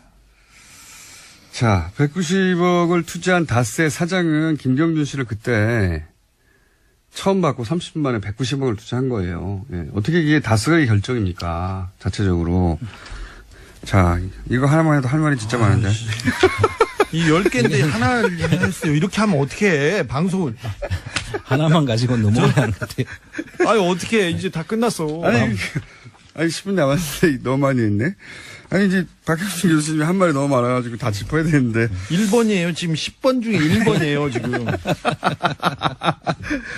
그러니까 박경준 교수님이 한번 출연해 주십시오. 저희가 섭외 한번 들어갈 테니까요. 네. 이 시간에 같이 나와가지고 알고 계신 거 굉장히 자세히 알고 있더라고요. 예. 뭐 여권을 7명 여권을 조작해가지고 예. 외국인이 투자한 것처럼 만들었고 이건 이제 정말 자세히 알지 못하면 모르는 내용들이거든요. 그렇습니다. 너무 자세히 알면서 알기 때문에 왜곡을 시킬 수 있었지 않나 싶은데 제 그러니까 생각에. 중요한 포인트들만 딱딱 정반대로 해석하는. 그렇습니다. 예, 저희하고는 정반대로 해석하는 그런 얘기들 하던데 이거 너무 많네 이거. 그래도 다 하려고 그러니까? 몇 개는 해야죠, 중요한 거. 근데 또 주진우 기자가 또 뭐 들고 왔다고 그래가지고요. 참. 이것도 해야 되고 또 네. 새로 진도도 나가야 되는데. 스위스 검찰이 다스에 강제 송금했다고 하는데 검찰은 그 강제 그거 하나만 송금할 할까요? 예, 능력이 없고요. 그런 권한이 없어요. 그 스위스 검찰에 그 소송을 한 거는 맞아요. 다스가. 이게 참 웃기는 표현 아닙니까? 스위스 검찰이 다스에 강제 송금을 한 것이다. 돈을 어쩔 수 없이 받았다는 거예요. 다스가. 주니까 강제로. 예. 이런 강제가 다 있나. 아니 140억을 받아! 강제로 준 거지. 이게 말이 안 되는데. 아니, 김경준 쪽에서 보내려고 편지도 썼지 않습니까? 검찰에. 에리카 김 누나가 언제 가니까 좀 잘 봐줘라. 이렇게 하면서 어떻게 처리하겠다. 이렇게 편지를 쓰고 김경준이 저기 다스로 송금한 건데 이걸 무슨 스위스 검찰이 강제로 송금을 그러니까 다스에 이명박 했다는. 전 대통령을 피해자로 만들려고 하다 보니까 이런 이제 무리수의 표현들이 나오는데. 네. 또 한 가지는 꼭 짚어야 될 만한 게 여기서 이상은 씨가 이명박 씨 형이 창업주라고 이야기를 합니다. 아니죠. 사실 87년도에 이 회사 다스라는 회사를 만들 때는 대북이공이었습니다. 김재정 씨가 창업주거든요. 네, 최대 주주였고요. 서류상으로는. 예. 그 당시에 87년도에 7월 달에 6억을 처음에 넣고 설립을 했고 8월 달에 4억을 더 넣어서 10억을 가지고 김재정 씨 단독 회사였어요. 네. 그때는. 그러다가 26%를 이상은 씨한테 넘기고 후지기공 지분을 이상은 씨가 인수를 하면서 지금의 그 구조가 만들어진 겁니다. 이상은 씨는 그 전에 그 목장에서 소 키우던 분이세요. 그런데 다스를 김재정 씨가 창업을 했다고 하면 이 이야기가 스토리가 안 되거든요. 어떻게 되느냐면 이상은 씨가 창업을 했고 그때 도움을 이명박 씨로부터 받았고 그 자녀에게 지금 이제 그 자녀에게 대를 이어서 이제 서로 도움을 준다라는 그 프레임을 만들기 위해서 이상은 씨를 창업주로 등장시킨 거죠. 지금 10개 의혹 중에 10개 박형준이 얘기한 10가지 그 잘못 중에 지금 하나 얘기하다가 지금 못하고 있어요. 이것도 얘기해 볼게요. 그러니까, 그냥 어차피 진도 안 나가는 거. 아니야, 나 이번에 MB에 대한 그 특별한 기사를 제가 준비했습니다. 그래요? 네. 그럼 여기까지만 하고. 네. 심택 얘기 몇 번 나왔는데. 네. 심택 같은 경우에는 이제 심택 사장이 고려대 동문이로 알려져 있는데 50억을 잃게 될 처지가 되자 소송을 하죠. 근데 그때 팩스를 보냅니다. 뭐라고 보내냐면은 심택의 이제 전용호 회장이 그 팩스도 여전히 남아 있어요. 거기 보면은 이명박 그때 당시는 후보 이명박 그러니까 전 대통령이 후보가 아니죠 참 이명박 전 대통령이 BBK 회장이라며 자신에게 직접 투자를 권유했다. 예. 예. 그런 내용이 팩스에 남아 있습니다. 종이로. 그리고 소송했죠. 예, 그리고 나서 그리고 소송도 했죠. 근데 소송할 때 이 팩스가 증거 자료로 제출됐거든요. 예. 그래서 언론에서 입수가 됐는데 그러면서 김윤옥 여사가 심택 사장이죠. 예. 회장의 동생 전세호 사장 누나인 전영숙 씨에게 전화를 해서 우리 남편이 BBK 대주주니까 마음 놓고 투자해라 하고 식사 자리에서 내가 이명박 전 대통령이 내가 BBK 회장에게 나를 믿고 투자해라 이런 얘기 했다는 이야기를 심택의 사장과 회장이 합니다. 예. 심택뿐만 아니라 그런 얘기는 많이 했고 그런 증거는 하나은행도 그렇죠. 하나은행도 많이 남아 있습니다. 내부 문건에 보면은 MB가 BBK를 소유하고 있다는 얘기를 하고 이런 이야기는 너무 많아요. 너무 많은데 뚝 잘라가지고 BBK는 김경준이가 설립했을 뿐이고 이렇게 얘기를 시작하면 안 되는 거죠. 네, 속았다, 사기당했다 이렇게 얘기하는 거예요. 중요 포인트만 다 왜곡시켰더라고요. 네. 아니 그게 MB의 전략이었고요. 검찰이 만들어준 MB를 자유롭게 하는 전략이었습니다. 이거 10개 언제 하나? 뭐 다 못할 것 같은데, 진짜 부르는 게 나을 것 같아요. 예. 네. 한 가지 하다가 말았습니다, 지금. 한 가지 하다가 말았고, 나머지 또 길게 이해할 게 많습니다. 이게 말도 안 되는데. 자, 저희는 말도 안 된다고 생각하고, 박형준 교수님은 정반대로 생각하니까, 저희 방송에 나오시거나, 저희 셋을 썰전에 불러주세요. 예. 말이 나올 때마다 다 반박할 테니까, 모조리다. 자, 그런데 주진우 기자가 이제, 요건 요것대로 두고요. 이어서, 보따리가 점점 두꺼워지고 있어요. 아니 이건 보따리 다른 보따리예요. 다른 보따리. 지난번에 2번 보따리구나, 2번 보따리. 다스의 이제 장부들과 그리고 네. 비자금 회사들의 그 내역서를 가지고 있는데 이거는 다른 기자들의 많은 참전 부탁드립니다. 네. 또 다른 보따리, 2번 보따리 들고 왔는데, 네. 오늘 할 이야기는 사실 비자금들 대부분 해외에 있다. 이렇게 추정되지 않습니까? 그러니까, 해외에 사실은 사법기관들이 도와줘야 되거든요. 그렇습니다. 도와주거나 이 사안에 관심을 가져야, 찾을 수 있지. 해외 계좌를 우리가 막 열어올 수가 없잖아요. 그 그렇습니다. 나라 국가의 사법기관들이 움직여줘야 되는데, 그거 관련해서 취재가 좀 있습니다. 해외 사법기관들이 비자금에 대해서 관심을 가지고, 수사에 착수했다 하는 첩보를 주진우 기자가 좀 가지고 왔어요. 예. 잠깐만 소개해 주십시오. 네.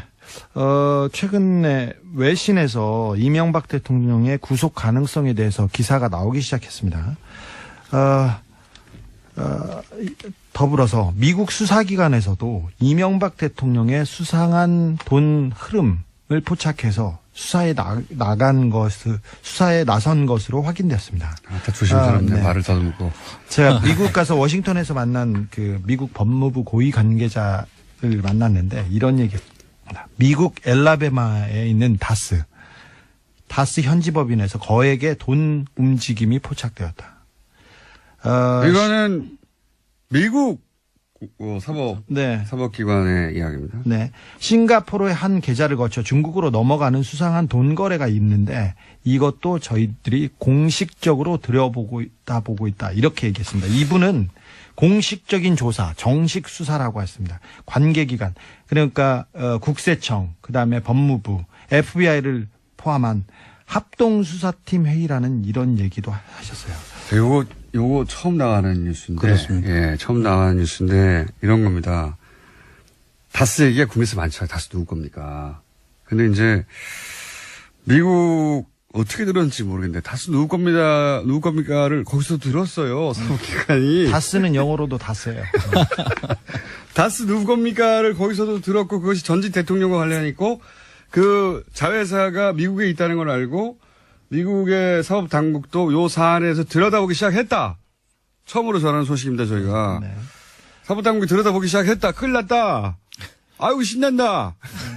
그런 뉴스를 전해드리고요. 얘기를 하나만 더 하자면 지난 6월에 이분 이제 미국 고위 관료의 멘트입니다. 지난 6월에 싱가포르 DBS 은행은 우리가 MB의 저수지가 있을 것으로 저하고 주준희 씨가 6년 전에 방문했던 곳입니다. 예. DBS 은행에서 중국 HSBC 은행으로 넘어간 2천만 달러가 다스와 연관된 것으로 보고 있고 이 싱가포르 계좌에는 포스코, 효성 등 한국의 대기업도 연관이 돼 있는 것으로 알다. 이렇게. 이거 정말 이 이야기는 주진우 기자나 저나